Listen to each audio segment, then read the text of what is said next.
Ram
Shri गुरु चरण सरोज रज निज मन मुकुर सुधार। वरणहु रघुवर विमल जसु जो दायक फल चार। सियावर रामचंद्र भज जय श्री शंकर हरि ओम जय जय सिया राम। बोलिए शंकर भगवान की। आदरणीय प्रभु प्रेमियों, कई दिनों से आप माता कैकेयी और मंत्रा का प्रसंग और उनके बीच में हुई वार्तालाप को बड़े बड़े संतों के माध्यम से श्रवण करते आ रहे हैं। प्रभु प्रेमियों, सर्वप्रथम आप एक चीज देखिए, जब भी अगर हमें कोई अच्छी बात या यूं कहिए कि अच्छे फल की प्राप्ति जब होती है तो उससे पहले हमें दिक्कत आती है। कभी भी आप देखिए, जब आपको सफलता मिलती है तो उससे पूर्व आपको कड़ी मेहनत करनी पड़ती है। कड़ी परिश्रम के बाद ही आपको सफलता हासिल होती है। इसी प्रकार जब आप देखिए कि जब अमृत हमें मिलता है या अमृत जब देवताओं को चखना था, यानी कि श्री हरि को देवताओं तक अमृत को पहुंचाना था, तो उससे पूर्व की प्रक्रिया में थोड़ा सा आप जानने का प्रयास करें तो ये प्रसंग स्वतः ही आपके ध्यान में आ जाएगा। साक्षात श्री हरि को 4 अवतार लेने पड़े प्रभु प्रेमियों, केवल इस अमृत को देवताओं तक पहुंचाने के लिए। आप सभी जानते हैं अच्छे से। सर्वप्रथम श्री हरि ने मंदराचल को मथने के लिए श्री हरि का अवतार लिया और उसको मथने के वास्ते ही श्री हरि के अवतार के रूप में जब मंदराचल को मथना शुरू किया और जब वो नीचे जाना शुरू हुआ तो उसी प्रकार से दूसरा अवतार फिर से भगवान को लेना पड़ा, कच्छप अवतार, उसको रोकने के लिए। और कच्छप अवतार लेने के बाद जब समुद्र को मथा गया, मथानी चली उस मंदराचल पर्वत के माध्यम से, पूरी डिटेल में नहीं जाएंगे, तो उसको मथते मथते जब उसमें से अमृत निकला तो उसको लेकर के कौन प्रकट हुआ? फिर से तीसरा अवतार श्री हरि को लेना पड़ा, धन्वंतरी जी के रूप में। अभी पीछे विगत दिनों आपने लगातार 5 त्योहारों के रूप में मनाए, उनमें से एक सर्वप्रथम धन्वंतरी जी का अवतार भी, जिसको धनतेरस के रूप में आप सभी ने मनाया। तो धन्वंतरी जी के माध्यम से अमृत कलश लेकर के प्रकट हुए भगवान श्री हरि। लेकिन क्या उसके पश्चात भी देवताओं तक अमृत पहुंचा? उसके पश्चात फिर से देवताओं तक पहुंचाने के लिए फिर से लड़ाई हो गई। वहां पर देवता कहने लगे हमें मिलना चाहिए, राक्षस कहने लगे हमें मिलना चाहिए। वहां पर जब संग्राम हुआ, फिर से भगवान को अवतार लेना पड़ा मोहिनी रूप में, आप सभी परिचित हैं। और जब चौथे अवतार को लिया, मोहिनी रूप में भगवान श्री हरि ने अवतार लिया, तब जाकर के कितना उद्यम, कितना परिश्रम और क्या क्या नहीं करना पड़ा, तब जाकर के वो अमृत की बूंद उन देवताओं तक पहुंच पाई। उसी प्रकार जब इस अमृत को चखा देवताओं ने, और इसी अमृत की बूंद, ये साधारण अमृत नहीं था, दिव्य था, इसी अमृत की बूंद के छींटे, कुछ छींटे हमारे प्रयागराज, नासिक, उज्जैन, श्री अयोध्या जी या अन्य हमारे तीर्थ स्थलों में जाकर के गिरे। अब आप देखिए, आज तक भी कितना समय बीतने के पश्चात भी आज भी जहां जहां भी उस अमृत के छोटे छोटे कण भी जाकर के गिरे, हम उनका सेवन करने के लिए कितनी कितनी दूर से लोग वहां जाते हैं। अभी 14 जनवरी से 13 जनवरी से प्रयाग में कुंभ, महाकुंभ का आयोजन, इतना विशाल भव्य आयोजन किया जा रहा है और उसमें लाखों करोड़ों श्रद्धालु जाएंगे। करीब करीब 1 महीना 1.5 महीना वहां चलेगा, 26 फरवरी तक शायद है। वहां पर देखिए कितने श्रद्धालु जाकर के वहां पर डुबकी लगाएंगे प्रयागराज में कुंभ के अंदर। तो उसी अमृत से जो बूंद छिटकी हुई थी, उन्हीं बूंदों के माध्यम से, उन्हीं के प्रताप से, उसी तनिक सी बूंद के प्रताप को हम ग्रहण करने के लिए आज भी कितने करोड़ों करोड़ों वर्ष बीत चुके होंगे उस बात को। उसके पश्चात हम सभी उस थोड़ी सी बूंद के आस्वादन को लेने के लिए हम जैसे असंख्य जीव वहां पर पहुंचते हैं। कोई उज्जैन जाता है, कोई किधर जा रहा है, कोई किधर जा रहा है, अलग अलग स्थानों पर सभी पहुंच रहे हैं वो दिव्य अमृत को चखने के लिए। लेकिन प्रभु प्रेमियों, वो दिव्य अमृत तो था ही, लेकिन जो राम जी का जो प्रेम अमृत था, जो राम जी ने प्रेम अमृत जो बरसाया, जो कि इतने करोड़ों वर्षों के पश्चात भी हम आज भी गा रहे हैं, सुन रहे हैं, चल रहे हैं, उनका नाम ले रहे हैं, उनकी कथाओं को सुन रहे हैं, उनकी कथाओं को, लीलाओं को गा गा कर, सुन सुन कर न जाने किसने कितने कितने असंख्य जीवों का उद्धार हुआ। यहां तक कि हम जीवों की तो बात छोड़ दीजिए, जड़ चेतन यानी कि जड़ भी वहां पर उनकी कथाओं को देखिए। जब नाम उच्चारण किया जाता है ना, जब भी कोई नाम उच्चारण या कोई ध्वनि लगाई जाती है किसी भी नाम की, राधे राधे की, जय सिया राम की या अन्य नामों की, जो भी भगवत नाम की जब भी ध्वनि लगाई जाती है, सभी बोला जाता है। और जयकारे में भी सभी को बोला जाता है, प्रार्थना की जाती है कि उच्च स्वर में जयकारा लगाइए, उच्च स्वर में नाम जप कीजिए। जो हम ध्वनि लगाते हैं उसका आशय क्या है, कभी सोचा प्रभु प्रेमी आप सभी ने? उसका आशय केवल इतना ही है कि जहां तक हमारी आवाज जा रही है वहां से वहां तक जो असंख्य जीव इस डब्बे में मौजूद है उनके कानों में तो पड़ ही रहा है। लेकिन जब हमारी गाड़ी चल रही है या जहां पर भी सत्संग कीर्तन हो रहा है, उसकी ध्वनि जिन जिन जीवों के कानों में आप सभी के मुखारविंद के माध्यम से श्री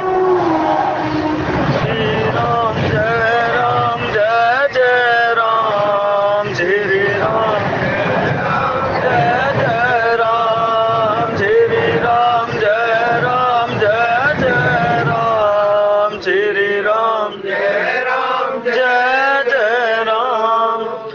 आप सभी के मुखारविंद से जो भगवत नाम उच्चारण होता है, जो भगवत ध्वनि आपके माध्यम से उच्चारण होती है, वो जिन जिन असंख्य जीवों के कानों में जाकर के पड़ता है उन सभी का उद्धार होता है।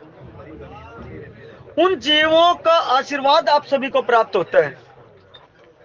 असंख्य जीव इस नाम को जब सुनते हैं, उनके कानों में जब पड़ता है, तो न जाने कितने कितने जन्म जन्मांतरों से वो जीव पड़े हुए हैं, किस किस योनि में पड़े हुए हैं आपको भी मालूम नहीं, किसी को मालूम नहीं। लेकिन जब भगवत नाम उनके कानों में गिर जाता है, क्योंकि आप सभी जानते हैं कि जब आदमी संसार से चला जाता है तो महात्माओं की एक विधा होती है कि उसके कानों में हरि नाम सुनाया जाता है।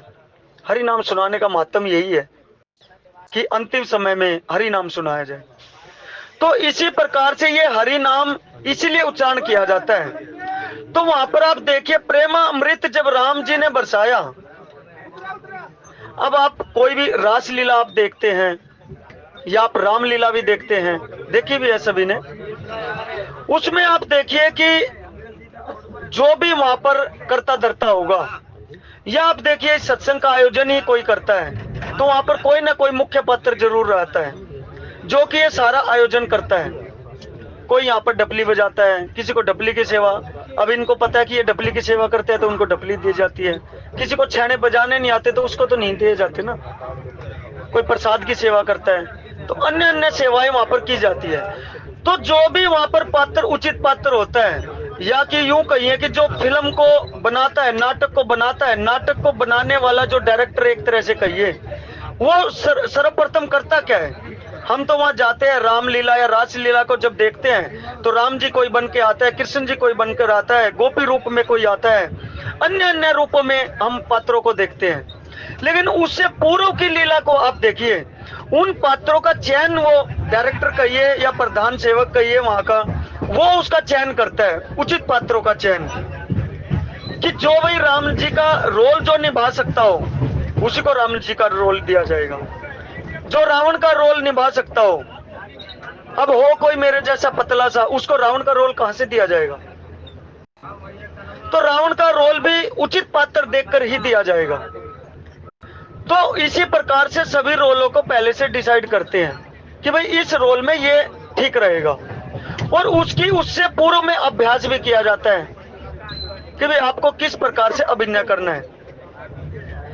इसी प्रकार से प्रभु प्रेमियों, जब उस परमपिता परमात्मा को अपनी लीलाओं को इस धराधाम पर प्रकट करना था, या यूं कहिए कि मैं तो यूं कहूंगा कि हम जैसे दुष्ट जीवों का, असंख्य जीवों का उद्धार करना था, और उस परमपिता परमात्मा को इस धराधाम पर अवतार लेना था, उससे पूर्व में साकेत, दिव्य साकेत धाम में एक गोष्ठी होती है।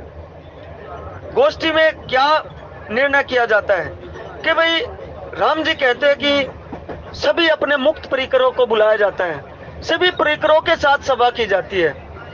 क्योंकि देखिए प्रभु प्रेमियों, लीला जब होती है, लीला कहिए या कोई भी अभिनय कहिए, लीला तभी होगी जब कोई मुक्त आत्मा उसके साथ होगी। जो बंधन में बंधे हुए हम जैसे कलयुग जीवों को, जो बंधन में पहले से पड़े हुए हैं, या यूं कहिए कि अगर हमारे हाथ बंधे हुए हैं तो हम क्या कुछ कार्य कर सकते हैं? जो बंधन से मुक्त होगा वही कुछ कर सकता है। जिसके हाथ बेड़ियों में बंधे होंगे वो क्या कुछ कर सकता है? हाथों से कोई कार्य क्या कर सकता है? अब मेरे हाथ पीछे कोई बांध दे तो क्या मैं प्रसाद की सेवा कर सकता हूं? तो इसलिए जो मुक्त आत्माएं थी, उन्हीं के साथ प्रभु ने अपने धाम में एक गोष्ठी रखी कि भाई मैं धराधाम पर जीवों के उद्धार के लिए, असंख्य जीव बाट जो रहे हैं, उन जीवों के उद्धार के लिए मैं धराधाम पर अवतार लेना चाहता हूं, तो मुझे कुछ उचित पात्रों की जरूरत है। तो प्रभु प्रेमियों, जैसे ही ये हुआ तो सभी उछल पड़े। कोई बोला कि ठीक है जी, मैं केवट बनने को तैयार हूँ, मैं निषाद राज बनने को तैयार हूँ। कोई बोला मैं मंत्रा बनने को तैयार हूँ, कोई बोले कि मैं कौशल्या बनने को तैयार हूँ। सभी ने अपने अपने हिसाब से सभी पात्रों का चयन कर लिया।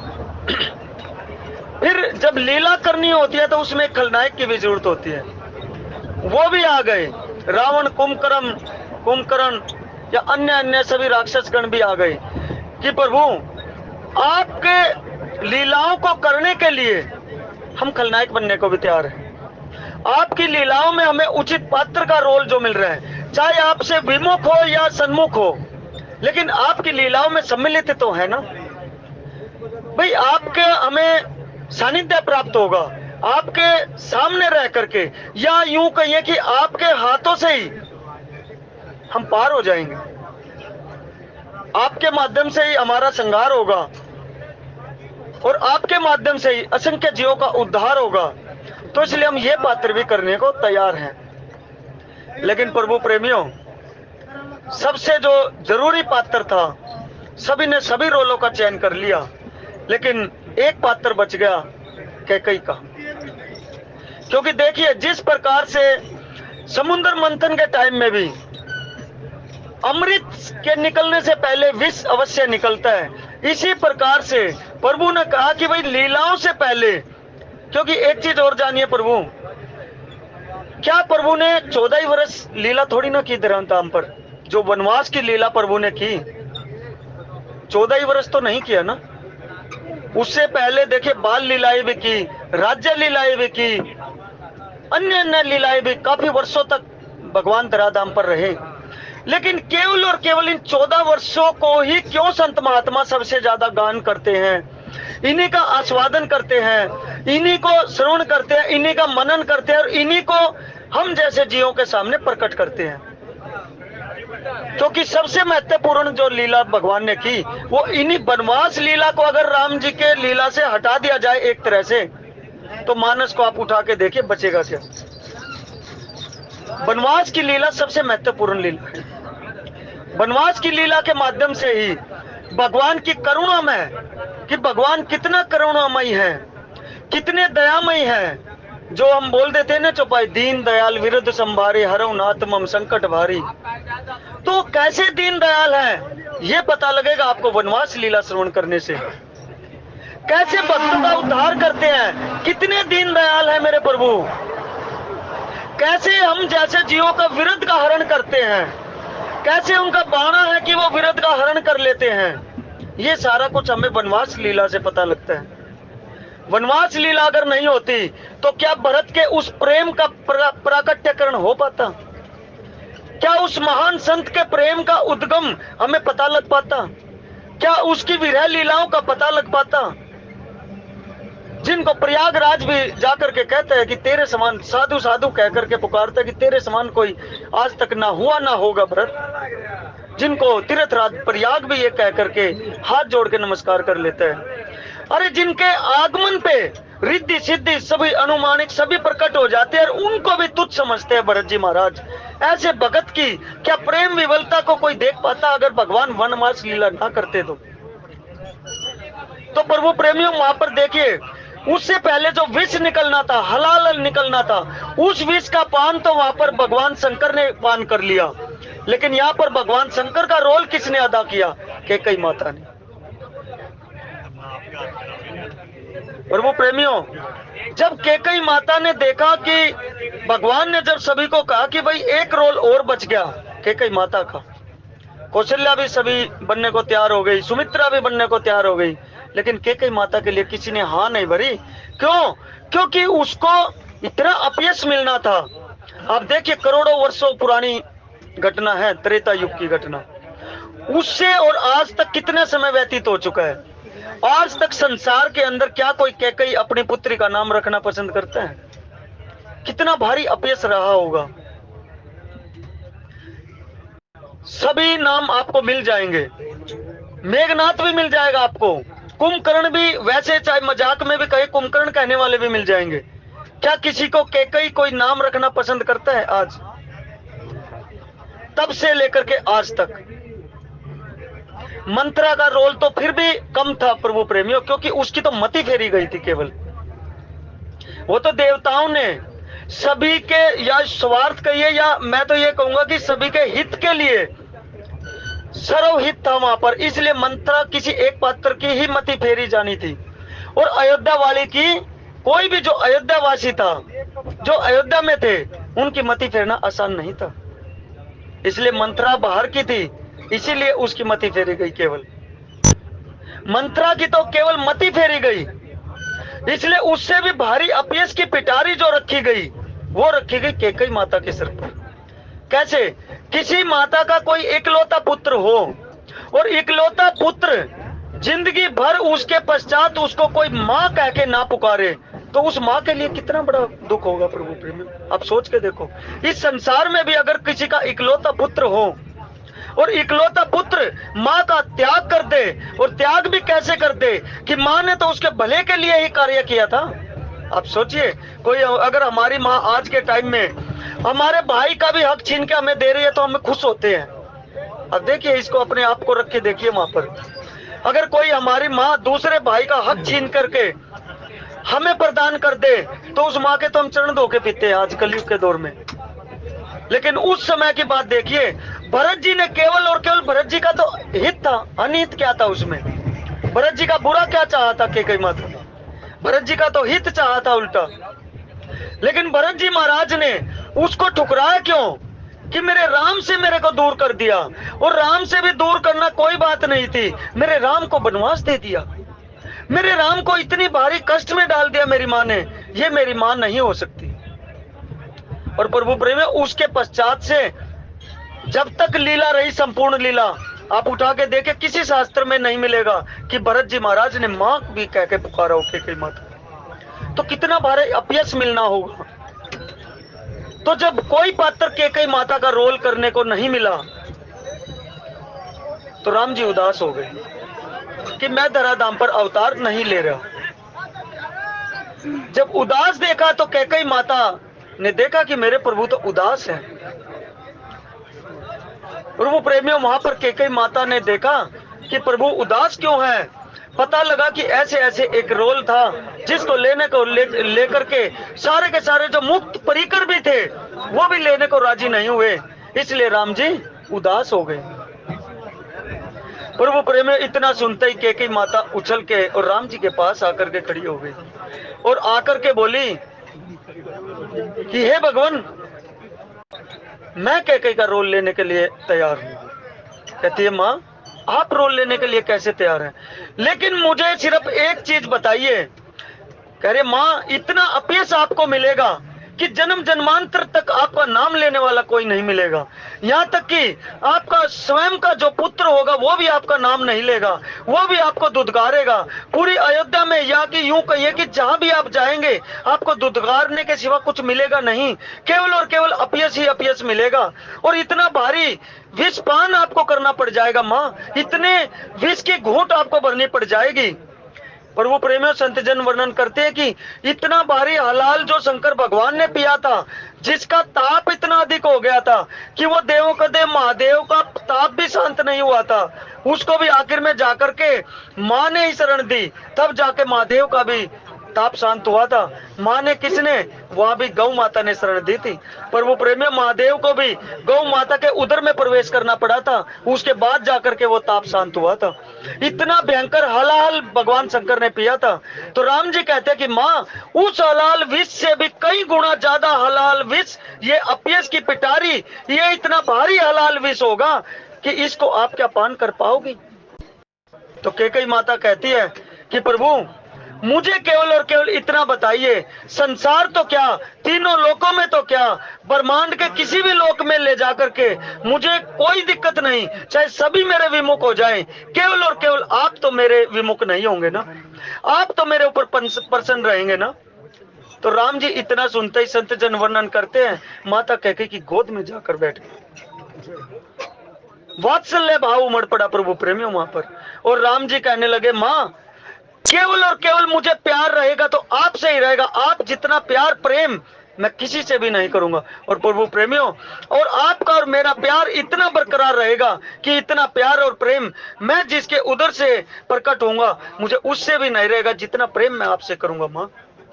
इतना कहते कैकेयी माता कहती है कि फिर मुझे कोई चिंता की बात नहीं, मेरे रहते हुए मेरे प्रभु का ये कर कमल, कमल जैसा मुख मुरझाना नहीं चाहिए, मुझे अपयश मिले कोई दिक्कत नहीं। तो प्रभु प्रेमियों, वहां पर संत जन बताते हैं कि राम जी ने लीला प्रकट होने से पहले ही वहीं पर घोषणा कर दी थी कि माँ जो जड़मती होगा, कौन जड़मती होगा कि जिसने साधु और गुरु की सभा को सेव नहीं किया होगा, यानी जिसने गुरु के सानिध्य में बैठ करके कथा श्रवण नहीं की होगी, जिसने गुरु जी के सानिध्य में बैठ करके संतों की सेवा नहीं की होगी, जिसने गुरुजनों की सेवा नहीं की होगी, जिसने गुरुजनों का आशीर्वाद प्राप्त नहीं किया होगा, वही जड़मती कैकेयी को दोष देगा, नहीं तो संसार में कोई कैकेयी माता को दोष नहीं देगा।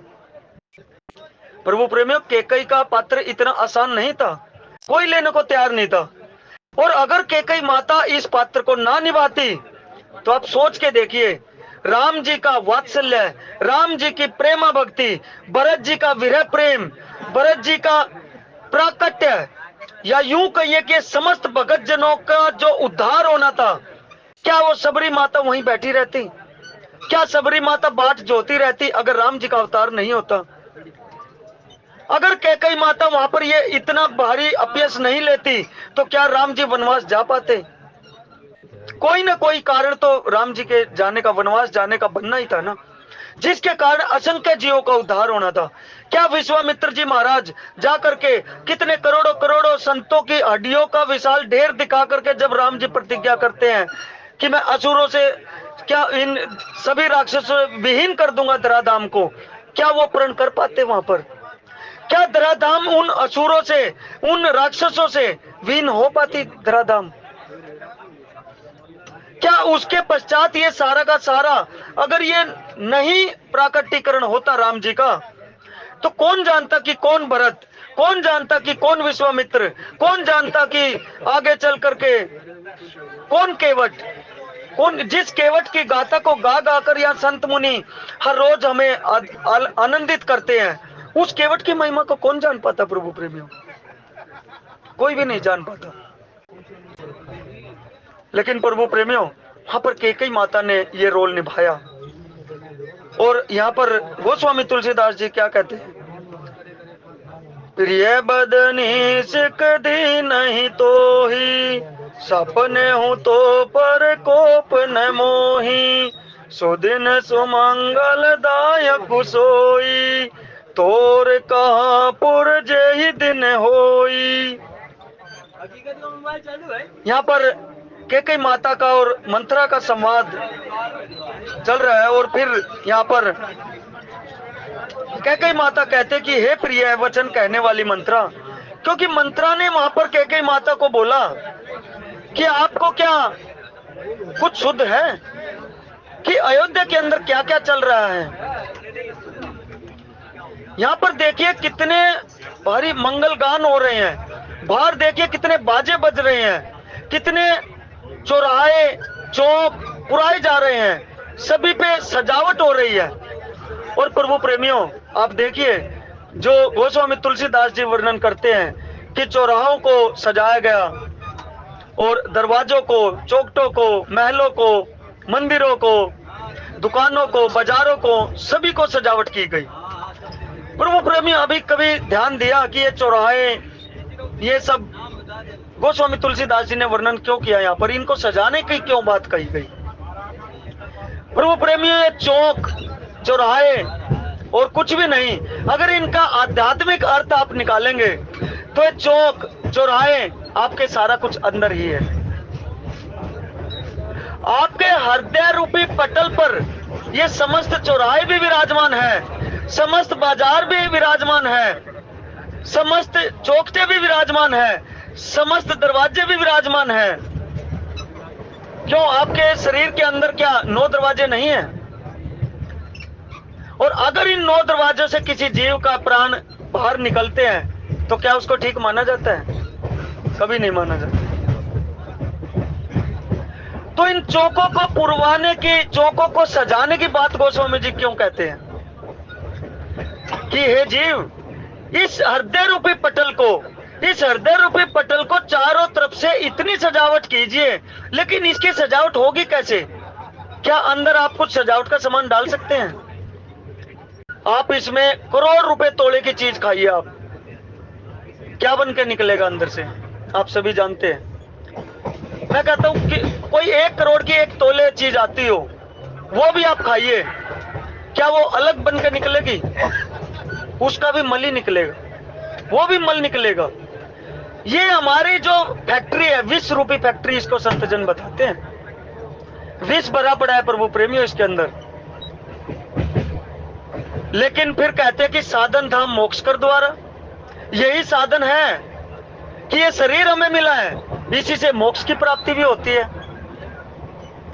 फिर आप कहेंगे कि भाई दोनों बात कैसे हो सकती है? ये विष की एक तरफ तो आप कह रहे हो कि विष की फैक्ट्री है, दूसरी तरफ कहते हो कि ये मोक्ष का धाम, ये द्वार भी है मोक्ष के लिए। हाँ प्रभु प्रेमियों, विष की फैक्ट्री है। नहीं यकीन तो कुछ भी खा के देख लीजिए, बन के क्या निकलता है? मलमूत्र ही बन के निकलता है। कितनी भी अच्छी चीज खाइए आप, कुछ घंटों पश्चात मलमूत्र बन के ही बाहर निकलेगा। लेकिन प्रभु प्रेमियों, इसके अंदर अगर आप राम नाम रूपी वस्तु खाते रहेंगे, गुनगुनाते रहेंगे, इन इंद्रियों पे कंट्रोल भी रहेगा, और आपके चौक चौराहे और जितने भी आपके अंदर सारे के सारे दरवाजे भी पवित्र रहेंगे।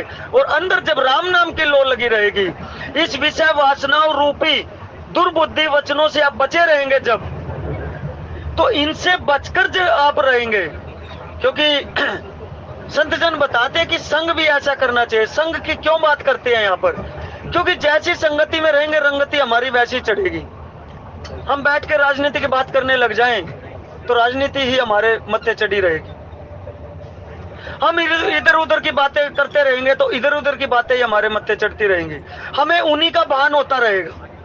लेकिन जब हम रामायण की, महाभारत की, या आप गीता जी की, या किसी भी शास्त्र की, या साधु संतों की बात करते रहेंगे तो अंदर सात्विकता बढ़ती चली जाएगी।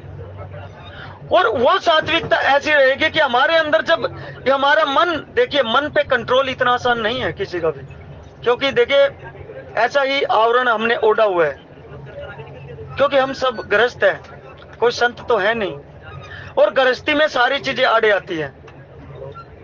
हमें अपना बच्चों का लालन पालन भी करना है, धन भी चाहिए। कोई कहे कि मैं धन के बगैर काम चला लूंगा, नहीं चलेगा। लेकिन धन का उपार्जन करना चाहिए, लेकिन शुद्धता के साथ। 2 नंबर का धन नहीं उपार्जन करना चाहिए। आप कर लीजिए 2 नंबर का धन उपार्जन, कोई दिक्कत नहीं, लेकिन वो जिस प्रकार से अगर आप घी को या शहद को जमीन पे डाल देंगे और वो शहद को दोबारा उठाइए आप जमीन से, कुछ न कुछ कण मिट्टी के या किसी भी चीज के वो साथ में लपेट के लेके आएगा। इसी प्रकार से आपका 2 नंबर का धन एक न एक दिन उसके साथ लपेट के आपका जो 1 नंबर का धन भी होगा, जो आपकी मेहनत की कमाई भी होगी, वो भी उसके साथ लिपट के जाएगी, पूरे में किसी भी माध्यम से जाएगी, पक्का जाएगी, कोई शक नहीं।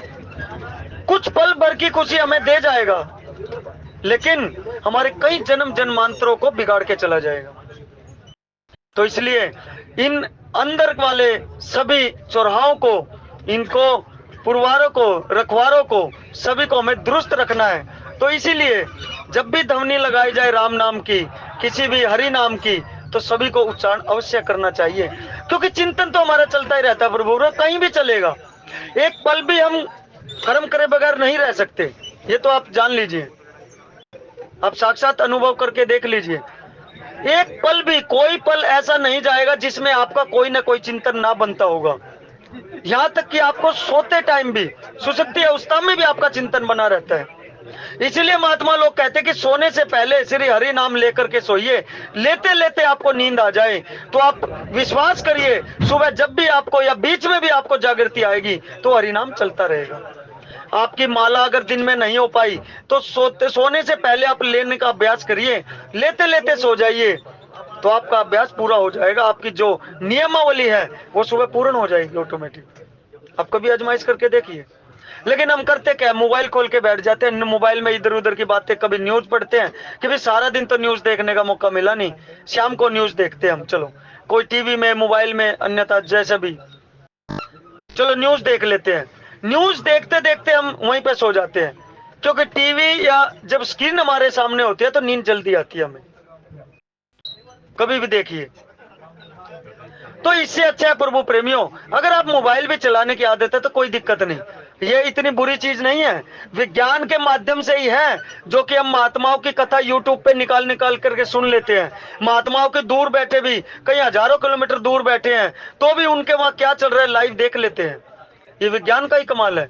इस विज्ञान को इतना गलत नहीं है जो हमारी पॉकेट में, सभी की पॉकेट में होगा मोबाइल, छोटा बड़ा जिसका भी जैसा है, लेकिन उसका सदुपयोग करना है कि दुरुपयोग करना है, ये हमारे ऊपर, हमारे विवेक पे निर्भर करता है। सभी चीजें हैं इसी के अंदर, और सभी चीजें होती हैं। जिस प्रकार से इस अंदर में हमारे विष भी भरा पड़ा है, लेकिन अमृत कुंड भी यहीं पर भरा पड़ा है, अमृत भी यहीं पर है, विष भी यहीं पर है। इसी प्रकार दोनों चीजें यहीं पर।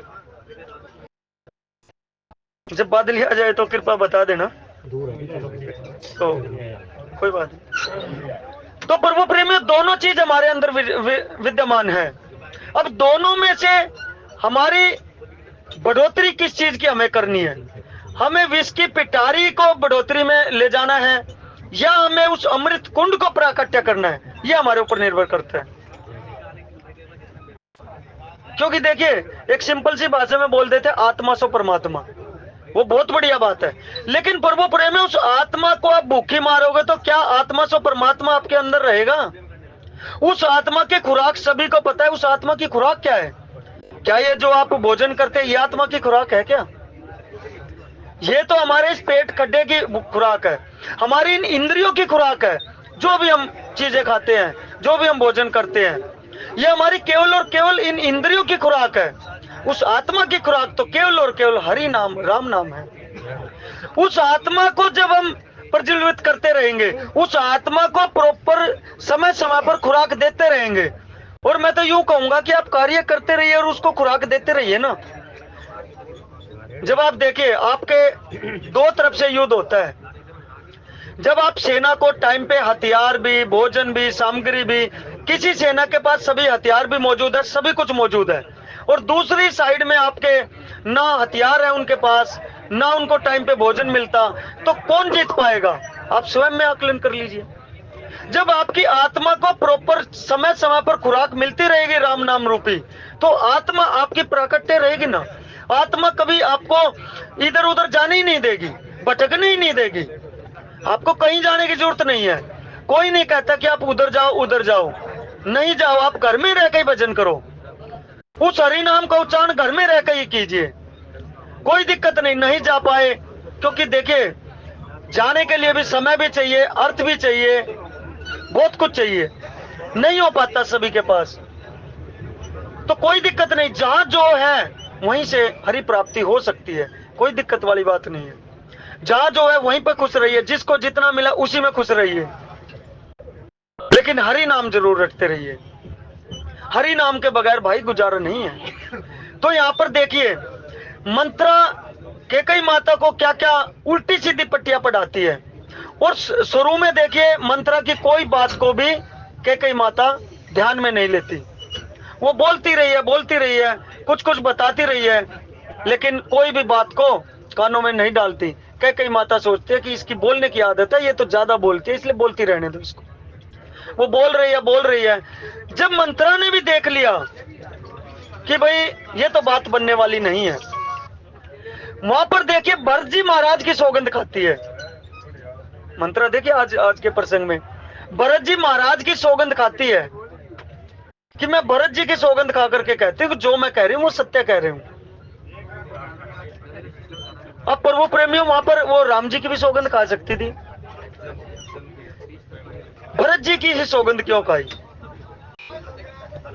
क्योंकि हम देखिए जब हम भी कभी किसी पे लांछन लगाते हैं ना, तो दुष्ट आदमी से हम भी दूर रहते हैं। कोई भी हो, सभी बच के निकलते हैं दुष्ट से, क्योंकि कीचड़ होगा तो उसमें पैर रखना कोई पसंद नहीं करेगा। जब अगर कोई भगत कोई संत हमें दिखता है, जब हम भी कभी तार्किक बुद्धि से बात करते हैं तो किसी संत को ही पकड़ के बैठ जाते हैं, उसी के साथ बहस करना शुरू करते हैं हम ज्यादातर। अब देखिए जब कोई दिखता है ना हमसे तगड़ा है या ये दुष्ट है, ये लड़ पड़ेगा, तो हम भी उससे बच के निकलते हैं। यहाँ बैठा होगा तो हम अगले कैबिनेट में बैठना पसंद करेंगे।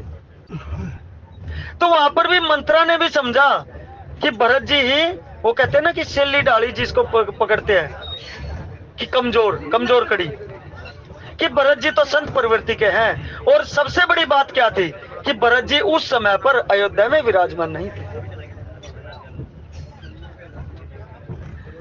जो वहां पर विद्यमान होगा उससे बच गई मंत्रा। और वहां पर कहते हैं कि मैं, विधाता ने मुझे बनाया ही ऐसा है। वहां पर स्वयं गोस्वामी तुलसीदास जी यहाँ संकेत मानो दे रहे हैं कि विधाता का भी नाम यहाँ पर ले रही है कि विधाता ने मुझे बनाया ही ऐसा है, मुझे कानी कुबड़ी या जैसा भी है मुझे ऐसा ही बनाया है। तो विधाता को भी यहाँ पर सामने रख रही है, क्योंकि प्रभु प्रेमियों जब दंड भी आगे चल करके गोस्वामी जी आगे चल के आप देखिएगा, आप सभी मालूम है कि विधाता का यानी कि ब्रह्मा जी का जो अवतार है शत्रुघ्न जी महाराज, दंड भी जो मंत्रा को मिलेगा वो विधाता के माध्यम से मिलेगा। तो आप देखिए कड़ी जोड़ना, देखिए आप कितना गोस्वामी जी की कितनी अच्छी यहाँ पर लेखनी, क्योंकि गोस्वामी जी की लेखनी का कोई तोड़ नहीं है प्रभु प्रेमियों।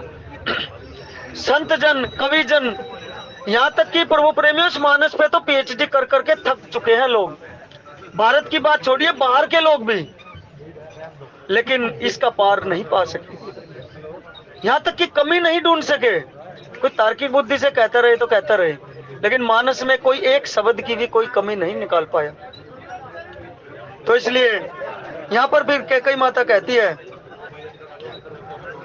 जेठ स्वामी सेवक लघु भाई, यह दिन कर कुल रीति सुहाई, राम तिलक जो साचे हूँ काली, देहु मांगु मन भावत आली। तो कैकेयी माता समझाते हैं कि अरे तू क्या बोल रही है, तो ये तो बहुत बढ़िया बात है कि राम जी को राज्य की तैयारी चल रही है, क्योंकि यहाँ पर रघुकुल की तो रीत है कि बड़ा भाई राज्य करता है और छोटा भाई सेवक होता है, सेवक की भूमिका में होता है। तो इसमें गलत क्या हो रहा है? क्योंकि प्रभु प्रेमियों कैकेयी माता का जो प्यार था, जो दुलार था, वो कहीं ना कहीं भरत जी महाराज से भी कई गुना ज्यादा राम जी के अंदर था। क्योंकि पूर्व में जो आपको पूरी कथा सुनाई उसमें भी आप देखिए प्रकरण में कैकेयी माता ने मांगा ही यही था कि केवल और केवल मुझे राम जी मेरे ऊपर प्रसन्न होने चाहिए, मुझे और किसी की कोई परवाह नहीं। और यहाँ पर कैकेयी माता का वो प्यार वो दुलार बना रहता है। इसीलिए जब आगे चलकर आप देखेंगे तो कैकेयी माता तो यहाँ तक कि कहते कि मुझे विधाता अगर अगला जन्म भी दे, तो मुझे अगर पुत्र भी दे, तो मुझे राम और पुत्र वधु के रूप में सीता जी ही मिले। क्योंकि देखिए कनक महल सबसे प्रिय था कैकेयी माता को, और मुंह दिखाई के रस्म में कैकेयी माता ने अपनी सबसे प्रिय वस्तु सीता जी को मुंह दिखाई में दे दी। इससे ज्यादा प्रिय क्या होगा? और हम गाते फिरते कि कैकेयी माता ऐसी ने ऐसा कर दिया, राम जी का ये कर दिया, वो कर दिया। प्रभु प्रेमियों, वहां पर गोस्वामी जी की लेखनी में कहते हैं कि जिसने भी अगर कैकेयी माता के ऊपर लांछन लगाने की भी सोची, तो उसकी वहां तक की हुई भक्ति नष्ट हो जाएगी। प्रभु प्रेम, कैकेयी माता को लांछन लगाने की कोई जरूरत नहीं। उसकी पूर्व रूपी कथा भी सुनिए, अन्य शास्त्रों से कथा भी पढ़िए, क्योंकि गोस्वामी जी ने तो ये रामचरितमानस बड़ी ही संक्षेप में लिखी हुई है, बहुत ज्यादा संक्षेप में। विस्तार में अन्य अन्य ग्रंथों का सहारा लीजिए आप, उनमें विस्तार से आप पढ़िए इनकी लीलाएं, कितनी अच्छी लीलाएं इनकी है। हर एक पात्र चुन चुन के पात्र बनाया गया प्रभु प्रेमियों।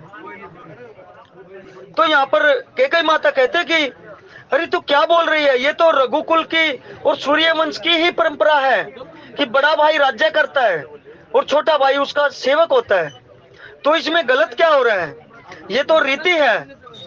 और फिर कैकेयी माता कहती है कि क्या तू सच कह रही है कि कल ही राम जी का राज तिलक होगा? क्या तू सच कह रही है? तो अगर कैकेयी माता यहाँ पर कहती है कि अगर तेरी वाणी ये सत्य हुई कि कल राम जी का राज तिलक होगा, तो मैं तुझे मुंह मांगी कीमत दूंगी, जो तू मांगेगी मैं तुझे वो प्रदान करूंगी। क्योंकि प्रभु प्रेमियों, कहीं ना कहीं कैकेयी माता को भी आभास है कि कल तो मेरे राम जी का राज तिलक होने वाला नहीं है। इसलिए मंत्रा को कहते हैं कि अगर कल राम जी का राज तिलक होता है तो मैं तुझे मुंह मांगी कीमत दूंगी। फिर आगे कहती है, कौशल्या सम सब महतारी, राम ही सहज स्वभाव प्यारी, मोह पर करहि स्नेह विशेषी, मैं करी प्रीति परीक्षा देखी। राम जी को सहज स्वभाव से सब माताएं कौशल्या के समान ही प्यारी है, फिर मुझ पर तो वो विशेष प्रेम करते हैं। मैंने उनकी प्रीति की परीक्षा करके देख ली। यानी कि कैकेयी माता ने प्रीति की परीक्षा कब करके देख ली? इससे पहले कब की परीक्षा? तो जो प्रभु प्रेमियों, श्री राम जय राम जय जय राम, श्री राम जय राम जय जय राम, श्री राम जय राम जय जय राम, श्री राम जय राम जय जय राम, श्री राम जय राम जय जय राम, श्री राम जय राम जय जय राम, श्री राम जय राम जय जय राम, श्री राम जय राम जय जय राम, श्री राम जय राम जय जय राम, श्री राम जय राम जय जय राम। कैकेयी माता कहते कि मैंने उसकी प्रीति की, श्री राम जी की प्रीति की परीक्षा करके देख ली कि श्री राम जी मेरे ऊपर कितनी प्रीति करते हैं, कितना स्नेह रखते हैं। तो प्रभु प्रेमियों, इससे पहले तो कभी परीक्षा की नहीं, तो प्रीति की परीक्षा कब की?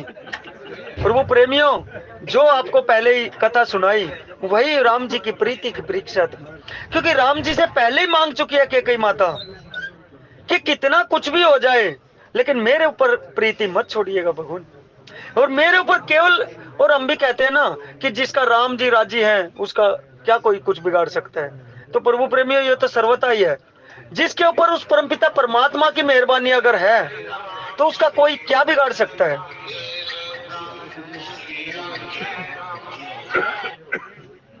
तो इसी प्रकार जब उस परमपिता परमात्मा की राजी हो तो हमारा उल्टे पड़े हुए भी कार्य सीधे हो जाते हैं।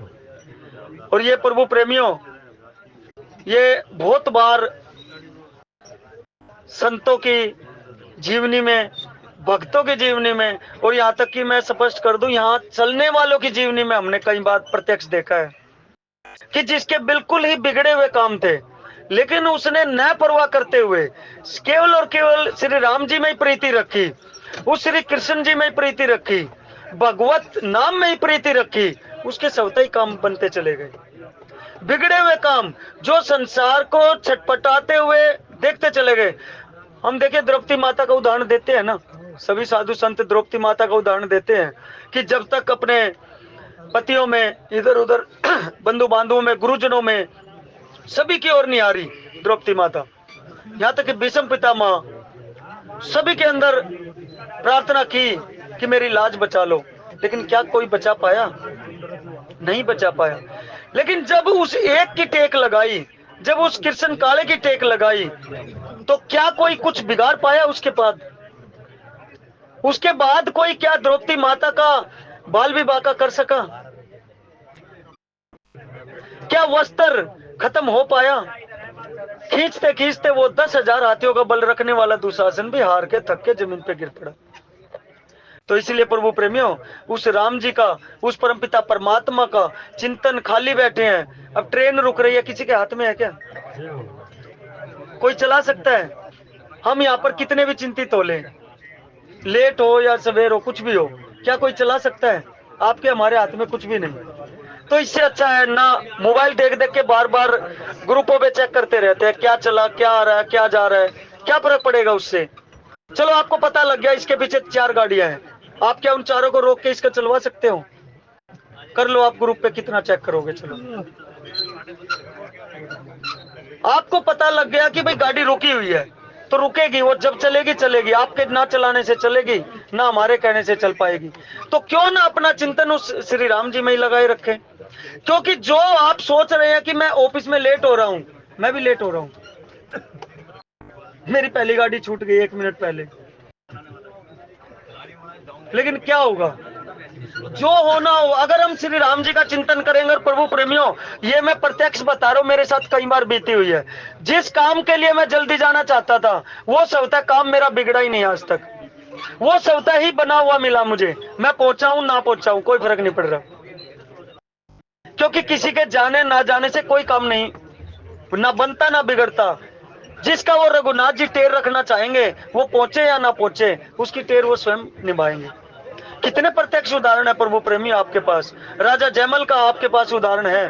राजा जयमल 3 घंटे तक साधना करता था, 3 घंटे सुबह और 3 घंटे शाम को। आप कभी कथा पढ़ना भगतमाल जी के अंदर, राजा जयमल 3 घंटे की साधना करते थे, श्री राम जी के अनन्य उपासक। और वो जब युद्ध करते थे तो एक सरदार से उनका युद्ध होता था, और वो सरदार जी बार बार हार जाते थे।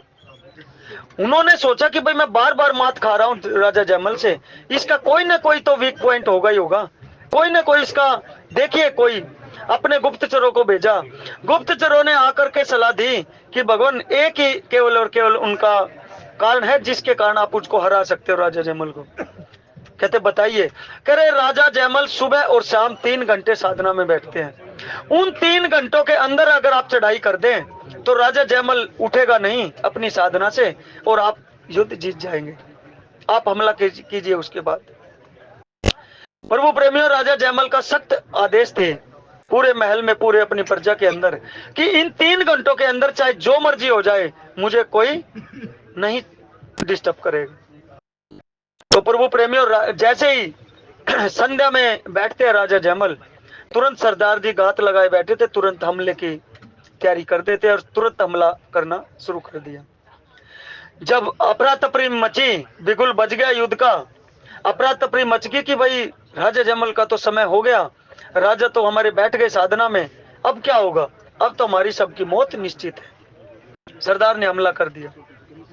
तो प्रभु प्रेमियों, वहां पर जब जो श्रेष्ठ मंत्रीगण थे, उनकी भी जाने की हिम्मत नहीं थी, क्योंकि सख्त आदेश था कि जो मुझे इस टाइम में कोई अगर दखल देगा तो उसका सर कलम कर दिया जाएगा। तो वहां पर केवल और केवल राजा जयमल की माता को जाकर के अनुरोध करते कि हे माँ, आपको तो शायद दंडित नहीं करेंगे राजा, आप ही जाकर के इस प्रजा की रक्षा के लिए आपके चरणों में विनती है कि राजा जयमल को जाकर के आप जगाइए, नहीं तो अनर्थ हो जाएगा, हम सभी मारे जाएंगे, राज्य छिन जाएगा। तो माँ ने कोशिश करके काफी सोचने के पश्चात माँ पहुंचती है, राजा जयमल से प्रार्थना करती है कि हे राजा जयमल, तू यहाँ बैठा साधना में बैठा है और वहां जाकर के सरदार ने चढ़ाई कर दी, तेरे राज्य का पतन हो जाएगा। तू कैसा राजा है? तुझे पैसे नीति सोचनी चाहिए, तुझे अपनी प्रजा की रक्षा करनी चाहिए। तेरा ये अधिकार है कि तेरे अधीन जो प्रजा है उसकी रक्षा करना तेरा परम धर्म है। राजा जयमल कहता है कि माँ, मेरा परम धर्म है, बिल्कुल ठीक कह रहे हो, लेकिन उससे परम धर्म मेरा है कि मैं उस परमपिता परमात्मा की आराधना को बीच में न छोड़ूं। अरे जिसकी टेर में मैं लगा हुआ हूं माँ, वो अपने आप देखेगा, नहीं तो मुझे आप कृपा करके आप चले जाइए। माँ कहते कि आप जब तक यहाँ से उठेंगे, जब तक तो सब कुछ लुट चुका होगा, और यहाँ तक भी हो सकता कि आपकी भी गर्दन धड़ से अलग हो चुकी होगी। करिए माँ, मुझे कोई परवाह नहीं है, मेरे राम जी अपने आप संभालेंगे, मुझे कोई परवाह नहीं, आप जाइए। माँ कहते कि जयमल, तू इतना निष्ठुर कैसे हो सकता है? तेरी माँ की भी हत्या हो सकती है, तेरे माँ का भी धड़ तुझे अलग मिलेगा, हो सकता है कोई भी ना जिंदा बच पाए, तेरे राज्य का पतन हो जाएगा, ये सारी प्रजा मारी जाएगी और सबका दोष तेरे ऊपर मढ़ा जाएगा। लेकिन राजा जयमल कोई भी बात सुनने को राजी नहीं था। प्रभु प्रेमियों, राजा जयमल ने प्रार्थना की कि माँ आप यहाँ से चले जाइए, जो होगा देखा जाएगा। और प्रभु प्रेमियों, इतिहास गवाह है, आप शास्त्रों को उठा करके देखिए क्या वर्णित है वहां पर। जैसे सरदार ने चढ़ाई की और जिस घोड़े पर राजा जयमल सवार होकर जाता था, उसी घोड़े पर श्री राम जी ने, राजा जयमल का ही भेष में श्री राम जी स्वयं आए और ऐसा दुर्दांत युद्ध किया कि उस दिन वो सरदार देख के हक्का बक्का रह गया और उसके सामने राजा, उस सरदार की तलवार ही नहीं उठ पाई, क्योंकि मेरे राम जी का रूप कैसा है प्रभु प्रेमियों। चिदानंद मैं देह तुम्हारी, कैसी देह है मेरे राम जी की, ऐसी चमकीली, और इन सबसे परे है प्रभु प्रेमियों। क्या वर्णन मैं कर सकता हूँ? कोई भी वर्णन नहीं कर सकता। यहाँ तक कि शारद शेष महेश आगम निगम पुराण, वो भी नेति नेति कह करके मेरे प्रभु की लीला का वर्णन, मुख का वर्णन, रूप का वर्णन, लीलाओं का वर्णन नहीं कर सकते प्रभु प्रेमियों। वो भी नेति नेति कह करके बंद हो जाते हैं कि इतना ही नहीं, और भी है, और भी है, और भी है। जो शेष महाराज की दो जिव्या हैं, दोनों जिव्याओं से 1000 मुख से वो शेष महाराज नित्य हर पल प्रभु प्रेमियों, हर पल हर दिन नए नामों का उच्चारण करते हैं। शेष जी महाराज, 1000 मुख वाले शेष जी महाराज नित्य नए हरि नामों का उच्चारण करते हैं डेली। अब देखिए मेरे प्रभु के कितने अनन्य नाम होंगे, अनंत नाम होंगे। वो शेष भी उनकी महिमा का गुणगान करने में असमर्थता जता देते हैं। तो उस राम जी का वर्णन कौन कर सकता? हमारे जैसे तुझ जीव तो नजदीक भी नहीं है, कहीं धूल भी नहीं है। तो प्रभु प्रेमी और राम जी ने रूप बनाया राजा जयमल का, घोड़े पे सवार होकर गए और सभी सेना को पल भर में परास्त कर दिया। परास्त करके और जब सरदार ने उसके मुख आभा मंडल की तरफ देखा तो चरणों में गिर गया, और चरणों में गिर के अब जब बंदी बना करके ले आए, इतनी देर में होता क्या है कि उधर साधना पूर्ण हो जाती है राजा जयमल की। साधना पूर्ण करके राजा जयमल उठ खड़ा होता है, कहते कि अब देखते हैं जाकर के क्या होता है। जैसे ही महल से बाहर निकलते हैं तो विजय ध्वनि सुनाई देती है, बिगुल बजे हुए विजय ध्वनि के। और विजय ध्वनि के जब देखा कि ये कैसा शोर है, फिर जाते हैं अस्तबल में, जाकर के घोड़े को देखते हैं। घोड़े को देखते हैं तो प्रभु प्रेमियों पसीनों से तरबतर घोड़ा मिलता है। कहते अभी तो मैंने इसकी सवारी भी नहीं की, तो इतना तरबतर पसीनों से लथपथ मेरा घोड़ा कैसे हो सकता है? जब उसकी चारों तरफ से लिपट लिपट के देखते हैं तो प्रभु प्रेमियों भगत आदमी को सुगंध आ जाती है कि यहाँ पर क्या हुआ होगा। वहां पर राजा जयमल को आभास हो जाता है और इतनी देर में सेनापति आकर के कहते कि बधाई हो महाराज, बधाई हो। लेकिन महाराज मैं आपसे एक प्रार्थना करता हूँ, जो आपने आज कौशल दिखाया, जो आपने आज युद्ध किया, वो युद्ध मैंने इतने दिन से आपका सेनापति हूँ, मैंने आज तक नहीं देखा। आपका वो रूप, वो रौद्र रूप आपका मुझे आज तक दिखाई नहीं पड़ा प्रभु। ये आपने कैसा किया? इतना सुनकर के राजा जयमल पूरी कथा समझ जाते हैं कि वो मेरे परमपिता परमात्मा ने ही मेरा रूप धारण करके और वो किया। और उधर से घोड़ा रोते रोते नहीं थम रहा। प्रभु प्रेमियों लिपट लिपट के राजा जयमल विवल हो जाते हैं घोड़े के कि हे घोड़े, हे जीव, तू मेरे से ज्यादा श्रेष्ठ है कि मुझे तो उस परमपिता परमात्मा के दर्शन नहीं हुए, लेकिन तू कितना श्रेष्ठ है, तू कितना श्रेष्ठ, तम से भी श्रेष्ठ तेरे को योनि मिली, तू घोड़े की योनि में होते हुए भी उस परमपिता परमात्मा ने तेरी सवारी की, तेरे को उसका आलिंगन करने का सौभाग्य मिला, तेरे को तेरे ऊपर बैठने का मेरे प्रभु ने कैसा कर्म किया कि जिससे तू भी आनंदित हो गया। मुझे आज तक उसकी प्राप्ति नहीं हुई, लेकिन हे जीव तू कितना धन्य है। उस घोड़े को लिपट लिपट के रो रहे हैं प्रभु प्रेमियों राजा जयमल। और फिर सरदार को जब बंदी बना करके लाते हैं प्रभु प्रेमियों, सरदार राजा जयमल को पैरों में गिर जाता है, कह रहे प्रभु मैं हार तो स्वीकार, हार तो गया ही था आपको रूप को देखते ही, लेकिन मुझे जो वो छवि वहां पर थी उसका दर्शन एक बार और करा दीजिए। चाहे मुझे मेरा राज्य छीन लीजिए, सब कुछ ले लीजिए, लेकिन मुझे उसी छवि के दर्शन एक बार और करा दीजिए। राजा जयमल कहता है कि सरदार अब तेरे को वो छवि के दर्शन नहीं हो सकते, तू भी धन्य है। लेकिन प्रभु प्रेमी यहाँ महिमा किसकी थी?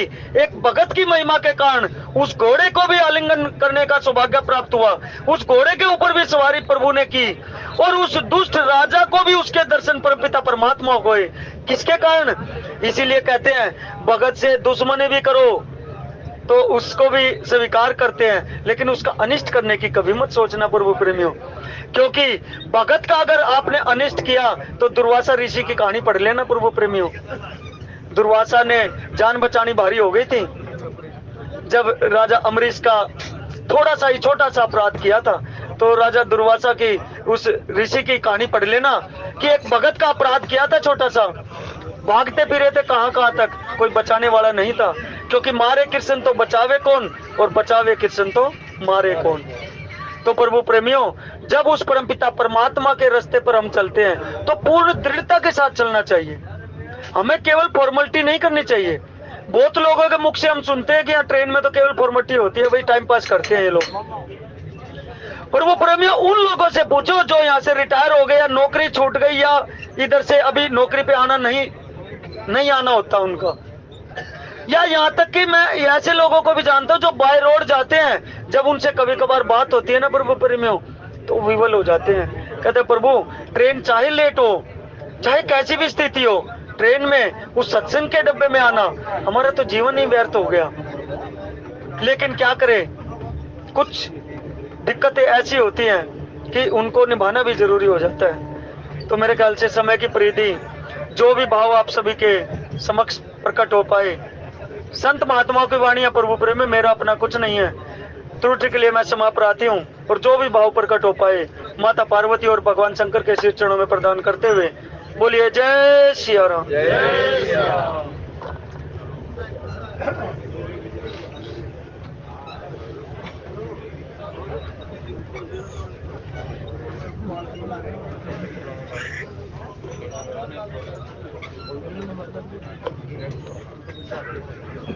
बोले आनंद कंद भगवान की जय। श्री प्रकाश कौशिक जी का बहुत बहुत धन्यवाद, बड़े ही सुंदर भाव।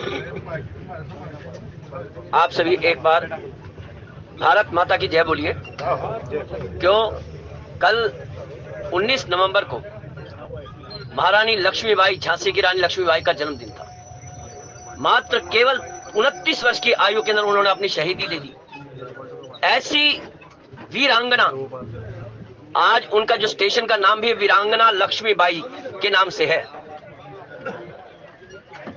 भारत माता की जय, भारत माता की जय, भारत माता की जय, वंदे मातरम, वंदे मातरम, वंदे मातरम। उस मुल्क की सरहद को कोई छू नहीं सकता, उस मुल्क की सरहद को कोई छू नहीं सकता, जिस मुल्क की सरहद की निगहबान है आंखें, जिस मुल्क की सरहद की निगहबान है आंखें।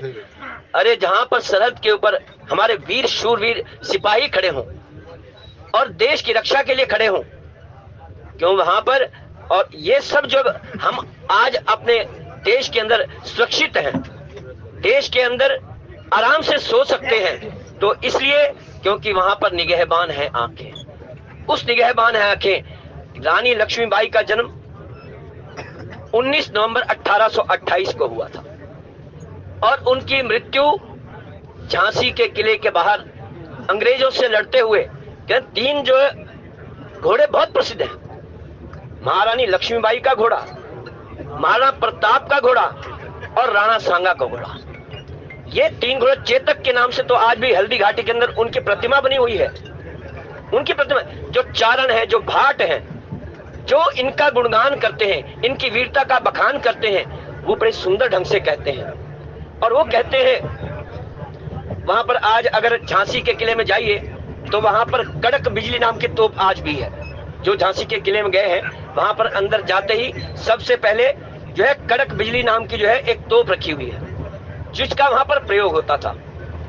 और इसके लिए कहा गया है, रानी लक्ष्मीबाई के लिए वहां पर एक कविता लिखी हुई है, और बहुत सुंदर कविता लिखी हुई है।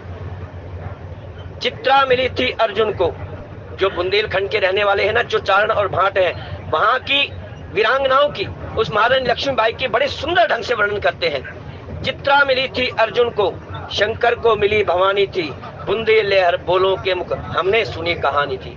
चमक उठी सन 57 में, वह तलवार पुरानी थी, खूब लड़ी मर्दानी वह तो झांसी वाली रानी थी। खूब लड़ी मर्दानी वह तो झांसी वाली रानी थी।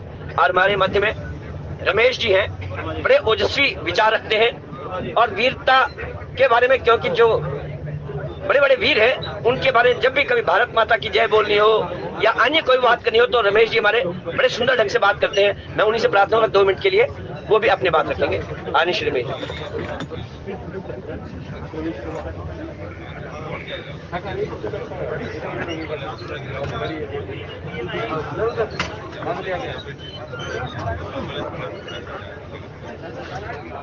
बोले जय श्री राम। जय श्री राम। भाई वास्तव में तो कुछ बोलने के लिए भूटानी जी ने छोड़ा ही नहीं। सबसे पहले तो मैं धन्यवाद करता हूँ कि इनको याद दिलाया। कल मैं इस गाड़ी में आ नहीं पाया, नहीं तो कल भी जोर शोर से बोला जाता था। ये सच है कि केवल मात्र 29 वर्ष की आयु में हमें आजाद कराते कराते वीरांगनी झांसी की रानी अपना बलिदान देकर चले गए।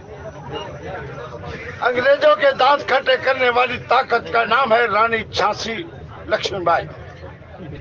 अंग्रेजों की रातों की नींद हराम करने वाली ताकत का नाम है रानी लक्ष्मीबाई। साथियों, ये हमारा सौभाग्य है कि ऐसे क्रांतिकारी वीरों ने अपनी कुर्बानी देकर, अपनी शहादत देकर हमें याद किया। चमक उठी सन 57 में, वो तलवार पुरानी थी, अरे बुंदेले हर बोलो के मुख हमने सुनी कहानी थी, खूब लड़ी मर्दानी वो तो झांसी वाली रानी थी। भारत माता की, भारत माता की, भारत माता की, वंदे मातरम, वंदे मातरम। बहुत बहुत धन्यवाद भूटानी जी, प्रकाश जी।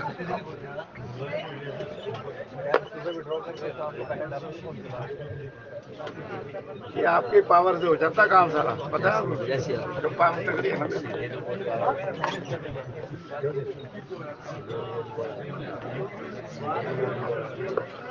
कहते हैं ना कि 1857 की जो क्रांति थी ना, उसके अंदर भी गौ माता का हाथ था। ये क्रांतियां ऐसी नहीं होती हैं, क्योंकि जो उनकी नींव है ना वो गौ माता है।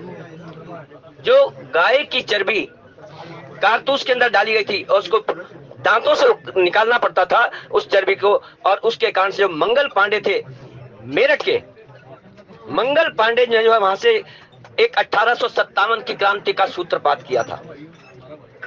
और वहां से जो प्रारंभ हुई वो क्रांति झांसी की रानी लक्ष्मीबाई, तांत्या टोपे, मोरोपंत, बिठूर के अंदर जो है वहां जो उनके युद्ध हुए हैं। यहाँ तक कि ओरछा की जो महारानी थी ना, ओरछा की महारानी भी जो रानी लक्ष्मीबाई थी, उनके साथ यद्यपि उनकी आपस में शत्रुता थी, लेकिन जहां पर देश की रक्षा की बात आती है, देश के बारे में बात आती है ना, तो आपस में दोनों स्त्रियां थी, ओरछा की महारानी भी और महारानी झांसी की रानी लक्ष्मीबाई भी। ये दोनों के दोनों जो है आपस में शत्रु भाव तो रखती थी, लेकिन जब कोई बाहरी विदेशी कोई आक्रमण करता है ना, और उस समय जो है यदि किसी घर के अंदर कोई बात होती है तो सारे घर में जितने भी सदस्य हैं उन सबको एक होना चाहिए। यदि हम अलग अलग रहेंगे तो हमारी जो एकता है वो समाप्त हो जाएगी। उस एकता को बनाए रखने के लिए हम सबको मिलकर के उन शत्रुओं का सामना करना चाहिए। और यही 1857 की क्रांति का एक बीज था। गौ माता के नाम से सही, कैसे भी सही, लेकिन उस देश के अंदर, उस भारत के अंदर जो है 1857 की जो क्रांति हुई, यद्यपि उसे अंग्रेजों ने बाद में आकर के दबा तो दिया, लेकिन एक यहां से सूत्रपात हो गया, जिसके कारण से जो है ना हमारे देश को बहुत जल्दी आजादी प्राप्त हो गई। और उस वीरांगना को याद करते हुए और उसके साथ साथ वो अन्य शूरवीर जिन्होंने अपना बलिदान दिया, लेकिन हम उनके नाम नहीं जानते। कई ऐसे शूरवीर हैं जिन्होंने अपना गुप्त बलिदान दिया, जिनके बारे में इतिहास के अंदर कुछ लिखा ही नहीं गया। वो अनाम शहीद हैं।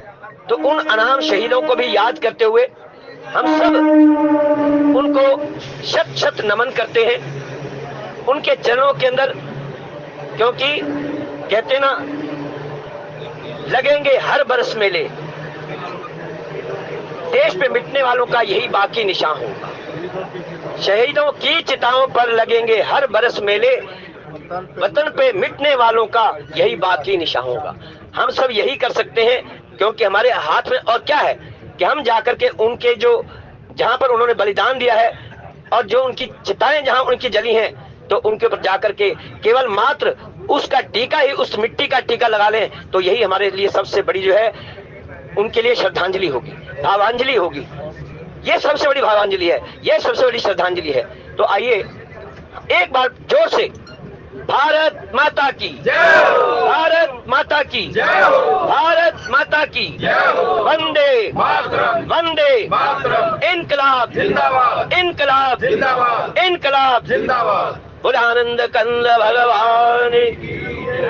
ये हमें शहीदों को याद करने का जो मौका मिलता है ना, उसे हम उस अवसर को हाथ से जाने ही ना दें। जब जब मौका मिले तब तब हम उनके चरणों के अंदर नमन करें, श्रद्धांजलि अर्पित करें, और जो हमारे बॉर्डर पर जो बैठे हुए सिपाही, हम उनको भी याद करें। भारत के वीर जवानों की जय हो, भारत के वीर जवानों की जय हो, भारत के वीर जवानों की जय हो। ये है। बाबा जी तो कहते थे मुट्ठी उठा के, हाथ उठा के जय घोष किया कर। हाँ, तो एक बार सब मिलकर के, क्योंकि ये आवाज अभी पूरी आई नहीं है, यद्यपि यहाँ पर संख्या बल बहुत है, यदि उस संख्या के अंदर भी एक भारत माता की, देश की आवाज के लिए भी अगर आवाज ना निकले, कम से कम इतनी आवाज आनी चाहिए कि आगे वाले जो डब्बे के अंदर जो इंजन का ड्राइवर है ना, आगे तो नहीं कहते कि वहां तक पहुंचे, वहां तक पहुंचे, लेकिन इंजन के ड्राइवर तक तो कम से कम आवाज पहुंच जानी चाहिए।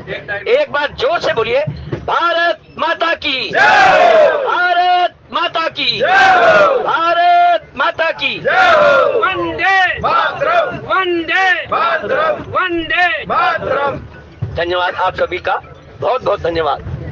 तूने खूब रचा भगवान खिलौना माटी का, तूने खूब रचा भगवान खिलौना माटी का, इसे कोई न सका पहचान खिलौना माटी का, इसे कोई न सका पहचान खिलौना माटी का, तूने खूब रचा भगवान खिलौना माटी का।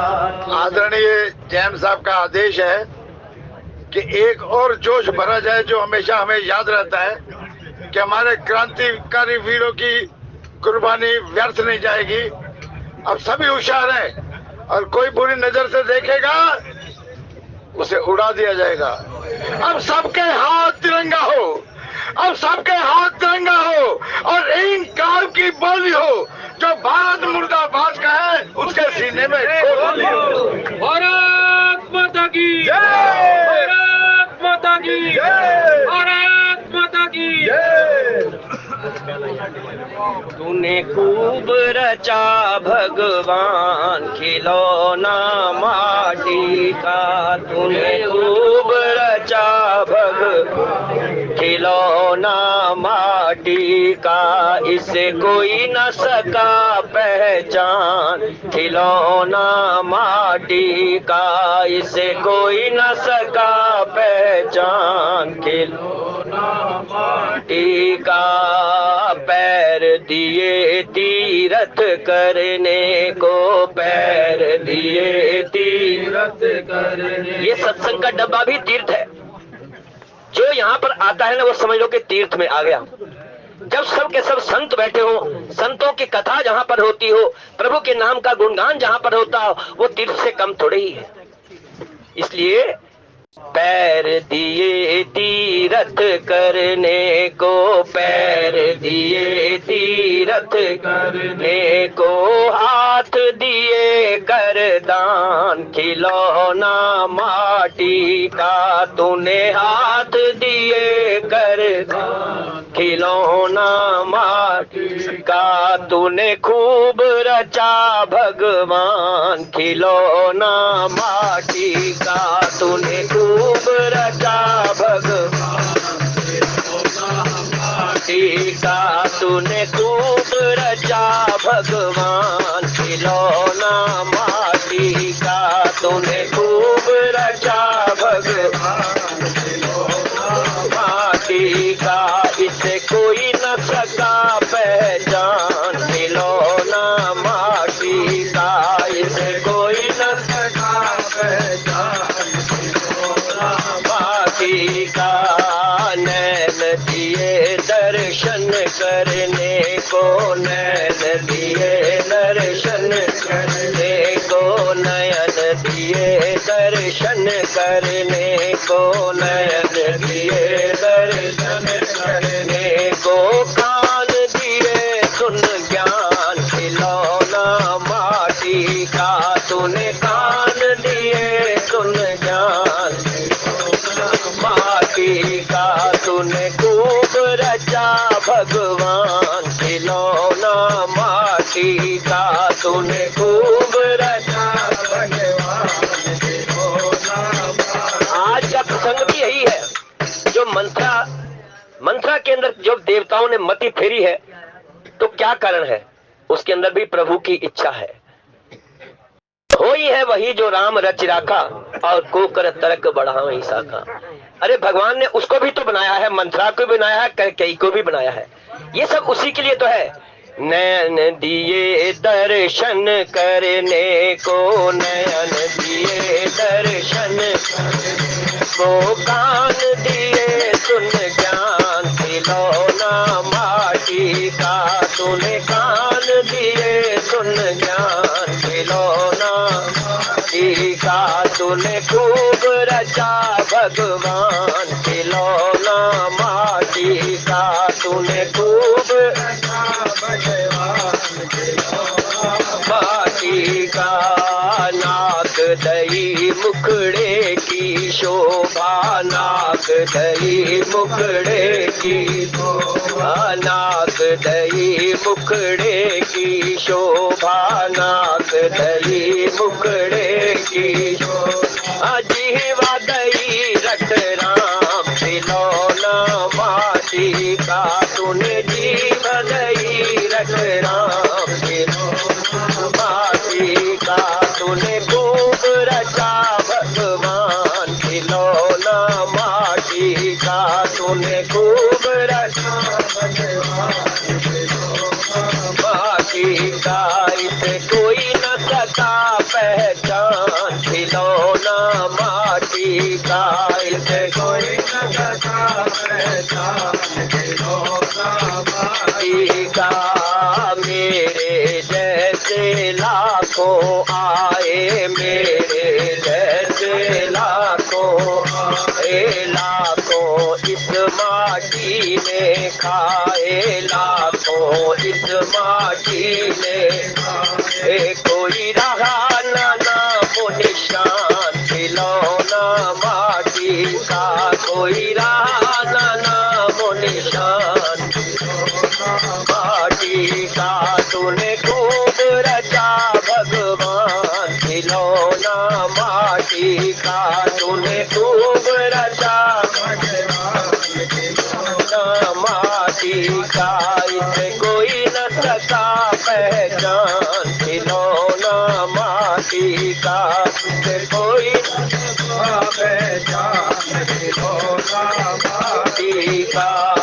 माटी से आए माटी में जाए, माटी से आए माटी में जाए, माटी से आए माटी में जाए, माटी से आए माटी में जाए। साथ अपने कुछ लेना जाए, साथ अपने कुछ लेना जाए। रहा ना नामो निशान, खिलौना माटी का कोई रहा ना नामो निशान, खिलौना माटी का।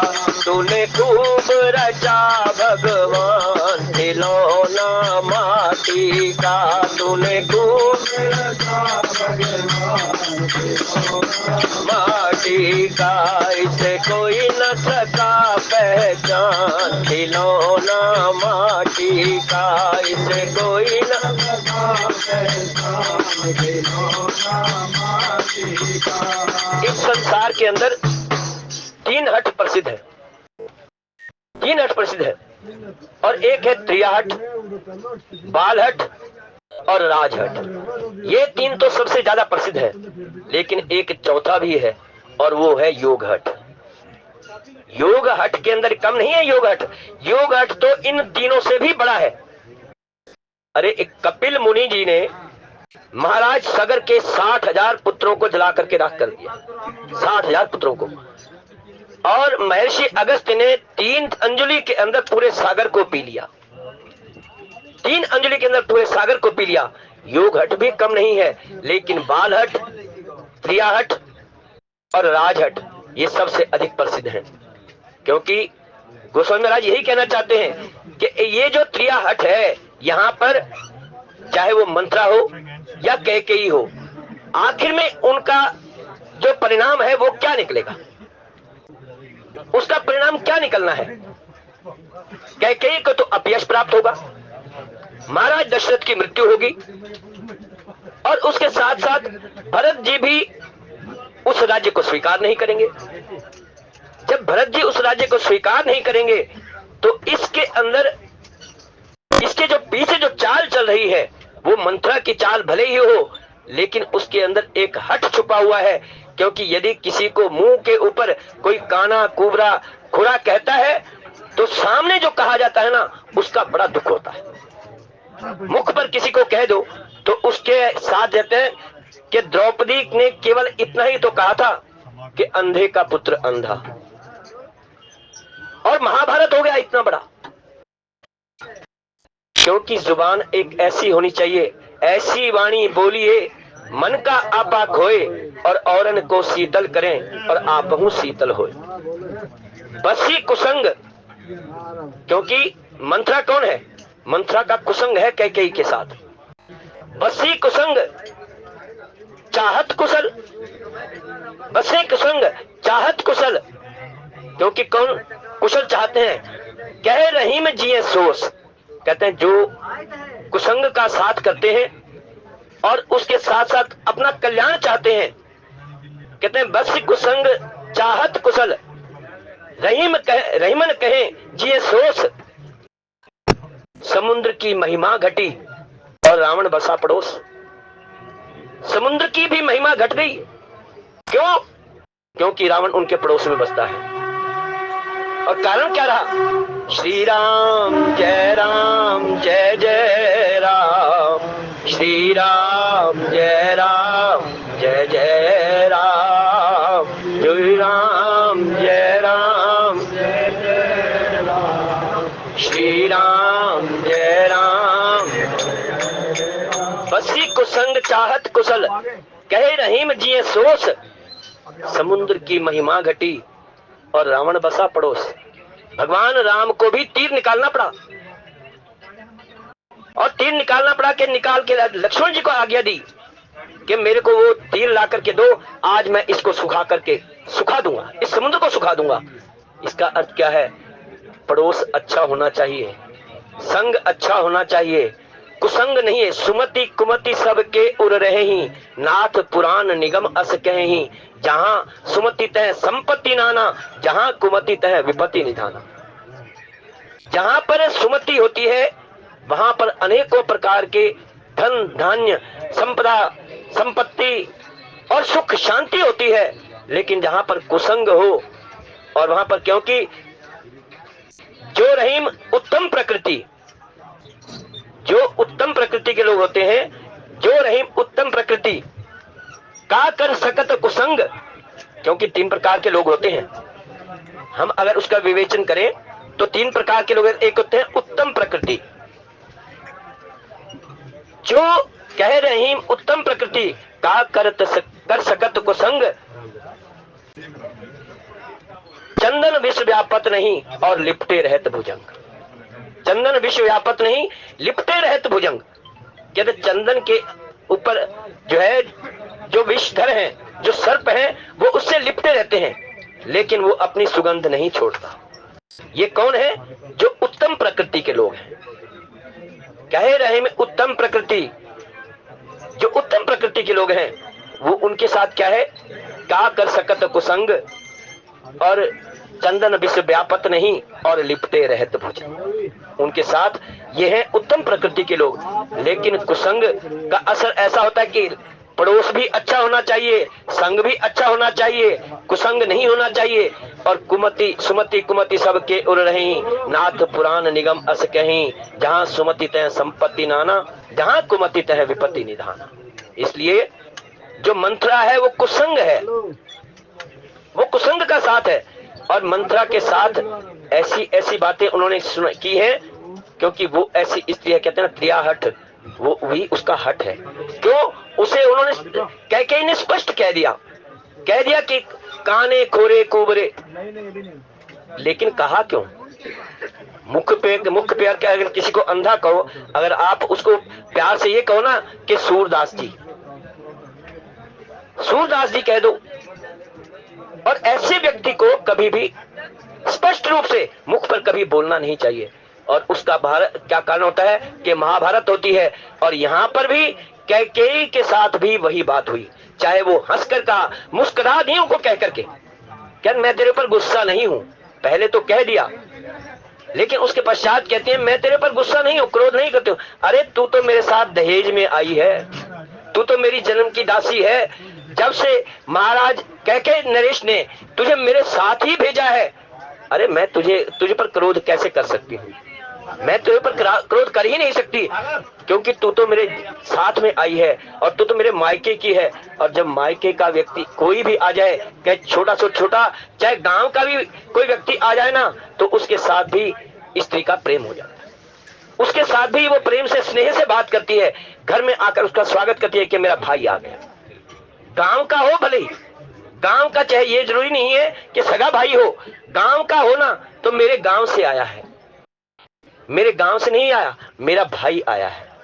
क्योंकि गांव के अंदर यही आज भी प्रथा है, जब कोई व्यक्ति कहीं जाता है, यदि कहीं बहन बेटी कहीं पर ब्याही हुई हो, और यदि वहां पर वो जाता है ना, तो उसको पता लग जाए तो अपने घर को छोड़ करके अपने उस भाई से मिलने के लिए आती है कि मेरे घर बार में कैसा है, मेरा घर कैसा है। और यहाँ तो मंत्रा उसके साथ में आई हुई है, और वो भी दहेज के साथ। तो उसके लिए कहा कि लेकिन इन त्रियाहट और बालहट जो कहा, किसी ने प्रश्न किया कि बालहट कैसे होता है। एक बार अकबर ने बीरबल से कहा कि लोग कहते हैं कि 3 हट होते हैं, बालहट, त्रियाहट और राजहट। मुझे ये तो बताओ कि बालहट कैसा होता है, उसके अंदर ऐसा क्या है बालहट में? तो उन्होंने कहा मैं आपको बताऊंगा, मुझे 1 सप्ताह का समय दीजिए। तो उन्होंने क्या किया कि कुछ 3-4 दिन के पश्चात जो ना, एक स्त्री वहां पर मेवा बेचने के लिए वहां से निकली वहां से महल के नीचे से, और वो आवाज लगा रही थी, और उसका एक छोटा सा बेटा जो है ना, वो उसकी बगल में था, उसको उठा रखा था और आवाज लगाती हुई जा रही थी, मेवे के लिए मेवा बेच रही थी। तो बीरबल ने उसको बुलवा लिया महाराज जी के सामने। महाराज, बड़ा सुंदर मेवा है, बड़ा अच्छा मेवा है, अरे बड़े खाने का जो मेवा है ना, बहुत अच्छा है, आप एक बार लो। लेकिन जैसे वो अंदर लेकर के आई महल के अंदर, और जैसे आई तो सामने महल के अंदर जो है सिंहासन पर महाराज अकबर बैठे थे। और जब वो बार बार जो है वो बच्चा रो रहा था, और बच्चा रोते रोते बार बार उन्होंने अकबर ने पूछा कि ये क्या, क्यों रो रहा है, क्या कारण है? तो कहने ये ना आपके सिंहासन की तरफ आना चाहता है, आपके सिंहासन की तरफ आना चाहता है इसलिए रो रहा है। कहता है कोई बात नहीं, आने दो, बच्चा है, इसको रोने मत दो, आने दो, कोई बात नहीं। अब बच्चा वहां पर पहुंचा, जब पहुंचा तो वहां पर जैसे सिंहासन के पास पहुंचा वो फिर रोने लगा। श्री राम जय जय राम, श्री राम जय राम, राम श्री राम जय जय राम, श्री राम जय जय राम, श्री राम जय जय राम, श्री राम जय राम। बच्चा जो है उस सिंहासन की तरफ जाने लगा तो अकबर राजा ने कहा कि इसको आने दो। वो सिंहासन के पास जैसे पहुंचा तो वहां जाकर के वो अभी बात कर ही रही थी कि इतने में फिर रोने लग गया बच्चा। कहने ये क्यों, फिर क्यों रो रहा है? अब कहता है इस सिंहासन के ऊपर चढ़ना चाहता है, इस सिंहासन के ऊपर चढ़ना चाहता है। कहते हैं सिंहासन पर चढ़ता चाहता है, कोई बात नहीं, चढ़ने दो। और जैसे ही चढ़ा सिंहासन पर चढ़ गया और उसके पश्चात चढ़ करके राजा ने जो है उसे गोद में उठा लिया। और जब गोद में उठाया तो फिर रोने लग गया। क्या अब क्या बात है, अब क्यों रो रहा है? ये कि महाराज ये मुकुट को छूना चाहता है, ये मुकुट को छूना चाहता है। अरे महाराज, तो महाराज ने कहा कि अच्छा ठीक है, कोई बात नहीं। और ये मुकुट को जो है ना उन्होंने उतार करके बच्चे को दिया। बच्चा खुश हो गया। बच्चा खुश कहता है, बीरबल बोले कि ये होता है बालहट, इसे कहते हैं बालहट, कि जो उसने कह दिया ना तो उसकी पूरी होनी ही चाहिए। एक फकीर आया अकबर के पास और कहने लगा, बड़ी अच्छे अच्छे कथाएं सुनाई, इतिहास सुनाए और बड़े सुंदर विचार रखे। तो अकबर उसके बाद प्रसन्न हुआ तो कि महाराज जो आपको चाहिए मुझसे ले लो, आप जो चाहेंगे, हीरा मोती ज्वारात धन दौलत जितनी चाहिए आप सबको दे दूंगा। कहते आप मेरी तो क्या एक छोटे से बच्चे की भी पूर्ति नहीं कर सकते, मेरी तो आप क्या करें। जो महाराज थे उसको बड़ा दुख लगा, नागवार गुजरा। कहते क्यों, ऐसा क्या है? कहते मैं आपको दिखाता हूं। एक बालक को बुलाया। कहते बालक आया तो बालक जैसे ही बुलाया, कहने बोल क्या चाहिए तुझे? बालक ने कहा मुझे हाथी चाहिए। महाराज का दरबार, और बालक को कहा क्या, बालक ने कहा हाथी चाहिए, तो हाथी ला करके खड़ा कर दिया। तो उसके पश्चात करने लगा कि अब क्या चाहिए? कहने मुझे एक लोटा चाहिए। स्वर्ण कलश, दास दासियां उस एक स्वर्ण कलश को लेकर के चले आए उनके पास। और स्वर्ण कलश जब आ गया, कहना अब क्या चाहिए बेटा बताओ? कहना अब मैं इस जो हाथी है ना, इस हाथी को इस लोटे के अंदर डाल दो। अब सारे के सारे कहने लगे, महाराज कहने लगे ये क्या वो हुई, मांग हुई? तो उन्होंने कहा बस यही तो बालहट है, इसे कहते हैं बालहट। अगर बच्चा कोई बात मान लेना, ठान ले कोई बात को, तो उसकी जिद के आगे कोई आ नहीं सकता। एक बार कह दिया तो कह दिया, चाहे वो फिर तो रोता रहेगा, जब तक उसकी मांग पूरी नहीं होती तब तक रोता ही रहता। माता पिता ऐसे ही करते हैं। और इसके साथ कहा राजहट, राजहट अगर आ जाए तो राजहट के अंदर तो जो है बड़े बड़े जो सिंहासन है वो हिल जाते हैं, दूसरे देशों के साथ। लेकिन राज सिंहासन के अंदर जो है, राजहट के अंदर एक बात और है कि उसके अंदर भाई बालहट के अंदर किसी एक व्यक्ति का थोड़ा बहुत नुकसान हो सकता है, लेकिन राजहट के अंदर जो है बहुत बड़ी प्रजा का नुकसान भी हो सकता है। कब 500 का नोट बंद हो जाए, कब 2000 का नोट बंद हो जाए, कब सारे लाइन में लग जाएं, कोई पता नहीं है। अगर राजहट हो जाए तो पता नहीं लगता कि कब क्या हो जाए। क्यों, यहाँ तो सब के सब जो व्यक्ति हैं, जितने भी वहां के रहने वाले हैं, वो सब उस देश के, वो सब के सब दुखी भी हो सकते हैं और सुखी भी हो सकते हैं। कारण कोई सा अगर राजहट आ जाए तो वो कह दें कि सबके खाते के अंदर 15-15 लाख रुपए डाल दो, तो सब सुखी हो जाएंगे। और वो यदि कहें कि इनके खातों में जितने पैसे वो सब निकाल लो, तो क्या करेंगे? राजहट का मतलब ये है, अगर किसी के साथ युद्ध हो जाए, किसी दूसरे देश के साथ युद्ध भी हो जाए, तो उसके अंदर व्यक्तियों का नुकसान भी हो सकता है और व्यक्तियों का फायदा भी हो सकता है, लाभ भी हो सकता है और नुकसान भी हो सकता है। ये होता है राजहट। लेकिन यहाँ पर जो बात चल रही है वो है त्रियाहट की। यहाँ जो बात चल रही है, यहाँ जो प्रसंग है वो त्रियाहट का कारण क्या है कि जो मंत्रा है, मंत्रा को कह दिया और क्या कहा, कोबड़ी। और कोबड़ी भी कैसे कहा, कहता है जो तेरा कुबड़ है ना, इसके अंदर ही सारा का सारा जो है मैल भरा हुआ है, इस कुबड़ के अंदर सारा मैल भरा हुआ है, इस कुबड़ के अंदर ही जो गंदे विचार हैं वो सब के सब इसके अंदर आए हुए हैं। अरे तूने ऐसे कैसे कह दिया कि राम का राज्याभिषेक होने वाला है और तुमने कह दिया कि ऐसा नहीं होना चाहिए, तूने अपनी बात कही कैसे? श्री राम जय जय राम, श्री राम जय राम, राम श्री राम जय जय राम, श्री राम। कहाँ तो कैकेयी कहती है कि मेरे घर, मेरे यदि परमात्मा से मैं तो यही प्रार्थना करूंगी कि यदि मेरा जब दोबारा जन्म हो, कहीं पर भी मुझे जन्म मिले, तो मैं चाहती हूँ कि राम जी मेरे पुत्र हों और पुत्र वधू के रूप में सीता जी मुझे मिले। और वो ढकी छुपी बातों के अंदर अपनी बात तो कहना चाहती है, लेकिन अपनी ढकी छुपी बातें कह रही है, लेकिन स्पष्ट नहीं कर रही। और स्पष्ट क्यों नहीं कर रही? स्पष्ट इसलिए नहीं कर रही है क्योंकि वो जानती है कि जो कैकेयी है उसने तो एक ही बार में सारी बात कह दी कि तू घर फोड़ी है, घर के अंदर फूट डालने वाली है, और साथ साथ ये भी कह दिया कि अगर तूने ये बात दोबारा कही तो मैं तेरी जीभ भी उखड़ा नहीं। जो राम के प्रति विरोध में हो, जो राम के प्रति विरोध करता हो, तो उसकी जो वाणी है वो वाणी अच्छी नहीं है। वो वाणी तब अच्छी है जब प्रभु का नाम ले। जब तक प्रभु का नाम लेती है तब तक वो वाणी अच्छी है, क्योंकि इस संसार के अंदर और क्या है, हम इस संसार के अंदर ना तो अपनी मर्जी से आए हैं, ना अपनी मर्जी से जा सकते हैं, ना अपनी मर्जी से इस जीवन की व्यापन कर सकते हैं जब तक उसकी कृपा ना हो जाए। कारण बिन रघुनाथ कृपाला, वो कृपा करे तो हमारा जन्म हो सकता है, अगर वो कृपा ना करे तो जन्म जन्म मुनि यतन कराही, अंत राम कहीं आवत नहीं। जन्म जन्मों तक पता नहीं कितने कितने जन्म बीत जाते हैं। 84 लाख योनियां हैं, 84 लाख कहने की बात है। अगर गिनती करने के लिए बैठो ना तो गिनती करते करते जो ना एक एक योनि के अंदर अगर एवरेज लगा करके चले, ये बात करके चले कि एक एवरेज जो है 50 साल की है, 60 साल की है, 70 साल की एवरेज लगा करके भी चले तो 84 लाख को 57 से 60 से गुणा करके देखो तो कितने वर्ष बीत जाते हैं, कितने वर्ष बीत जाएंगे। अरे हमारे तो प्रभु की कृपा है जो ये मानव जन्म मिला है, मनुष्य जन्म हमें मिला है। अगर मनुष्य जन्म में आकर के भी उस प्रभु का गुणगान नहीं किया, यदि मनुष्य जन्म में आकर के भी उस प्रभु का सुमरण नहीं किया, तो फिर ये जीवन जो है बेकार है।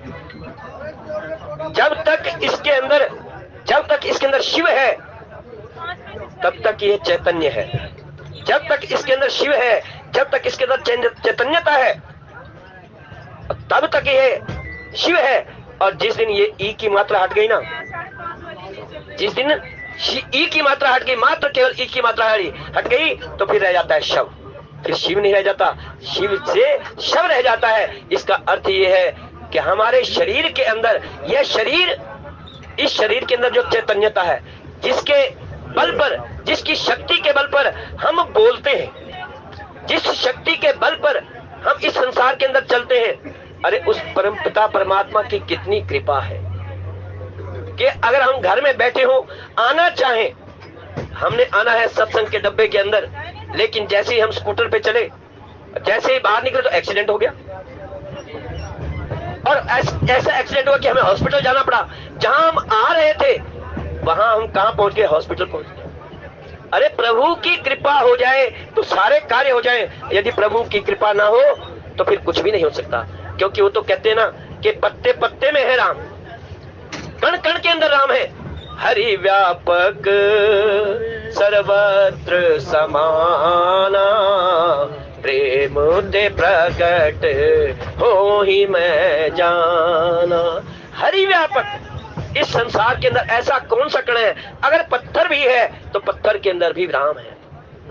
जल है तो जल के अंदर भी राम है, वायु है तो वायु के अंदर भी राम है। क्षितिजल पावक गगन समीरा, पंच रचित यह अधम शरीरा। अरे 5 तत्वों का ही तो बना हुआ ये शरीर है। हमें कितना सुंदर दिखाई देता है, शरीर बाहर से कितना सुंदर दिखाई देता है, लेकिन अंदर सारी गंदगी ही भरी पड़ी। कान में गंदगी, नाक में गंदगी, मुंह में गंदगी, शरीर के अंदर गंदगी। और कुछ है सुंदर है तो केवल राम ही सुंदर है। जग में सुंदर है 2 नाम, चाहे कृष्ण कहो या राम।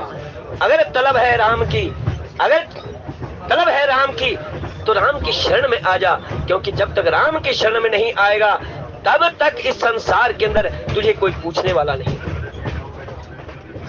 संसार के अंदर आकर के भाई बहन बंधु सखा जितने भी हैं, मानिए सब ही नाम के नाते। हम यहाँ पर डब्बे के अंदर किसी का नाम नहीं जानते, कहाँ काम करता है यह भी नहीं जानते, क्या करता है यह भी नहीं जानते, लेकिन इस सत्संग के डब्बे के अंदर जब आता है ना, तो हमारा बंधु बन जाता है, वो हमारा सखा बन जाता है, वो हमारा भाई बन जाते हैं। हम उनको जानते नहीं है, लेकिन इतना जानते हैं ये प्रभु राम का भक्त है। ये यहाँ पर आता है, सत्संग के डब्बे के अंदर आता है। अगर सत्संग के डब्बे के अंदर आता है तो इससे हमारा प्रेम क्यों है? क्योंकि हम इसे राम जी के नाते जानते हैं, राम के नाते जानते हैं। अन्यथा हम किसको कौन जानता है? इतने डब्बे में बैठते हैं, क्या कोई इस किसी को जानता है कि वो कहाँ काम करता है? क्या कोई जानता है वो किस काम के लिए आता है, किस काम के लिए जाता है? क्या कोई जानता है? लेकिन जानते सब एक दूसरे को केवल राम के नाते जानते। इसलिए प्रभु का सुमिरन करो। जब तक सुमिरन करते रहेंगे, और राम का नाम ही तो सुमिरन करने वाला है। कल युग में यही एक सार हो सार, हरे रामा रामा रटा करो। कल युग में यही एक सार हो सार, हरे रामा रामा रटा करो। कल युग में यही एक सार हो सार, हरे रामा करो। श्री राम कहो या दशरथ नंदन, श्री राम कहो या दशरथ नंदन, श्री राम कहो या दशरथ नंदन, श्री राम कहो या दशरथ।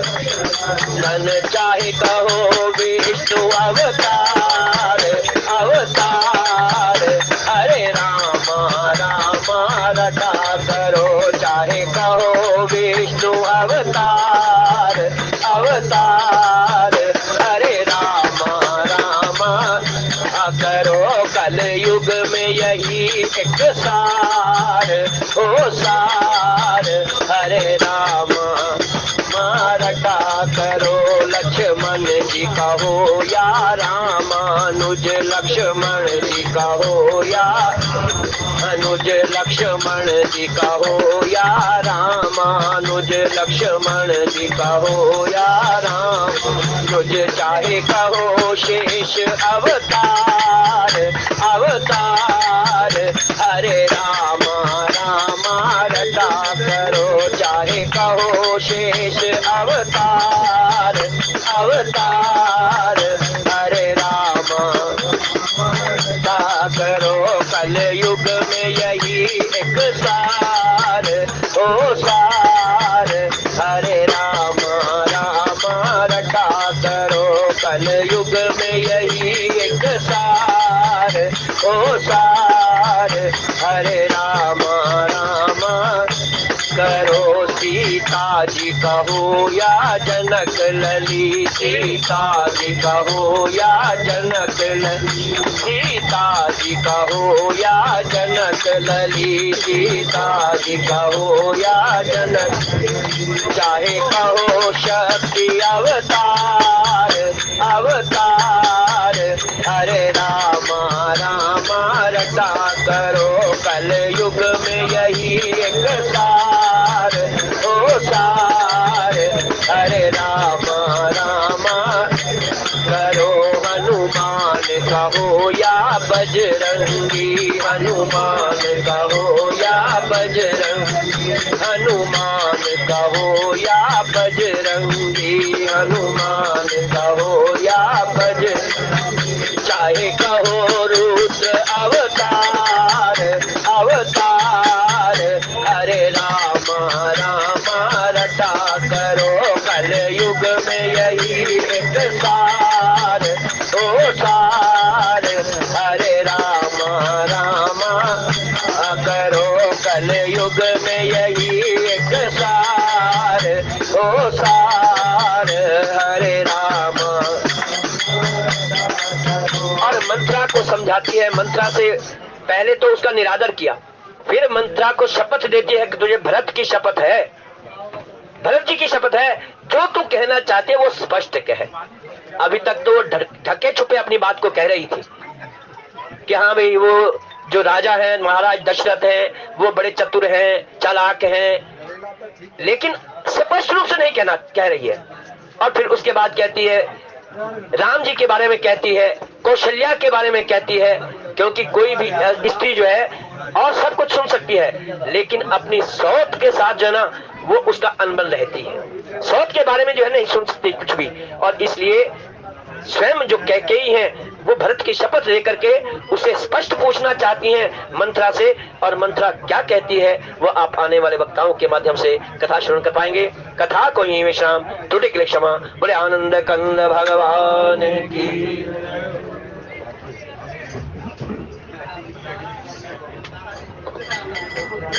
आदरणीय भूटानी जी का बहुत बहुत धन्यवाद, बहुत अच्छे भाव को लगाए, सभी साधुओं से भी आरती में सेवा करिए। बोलिए बालाजी महाराज की जय। कर्पूर घोरम करुणावतारम संसार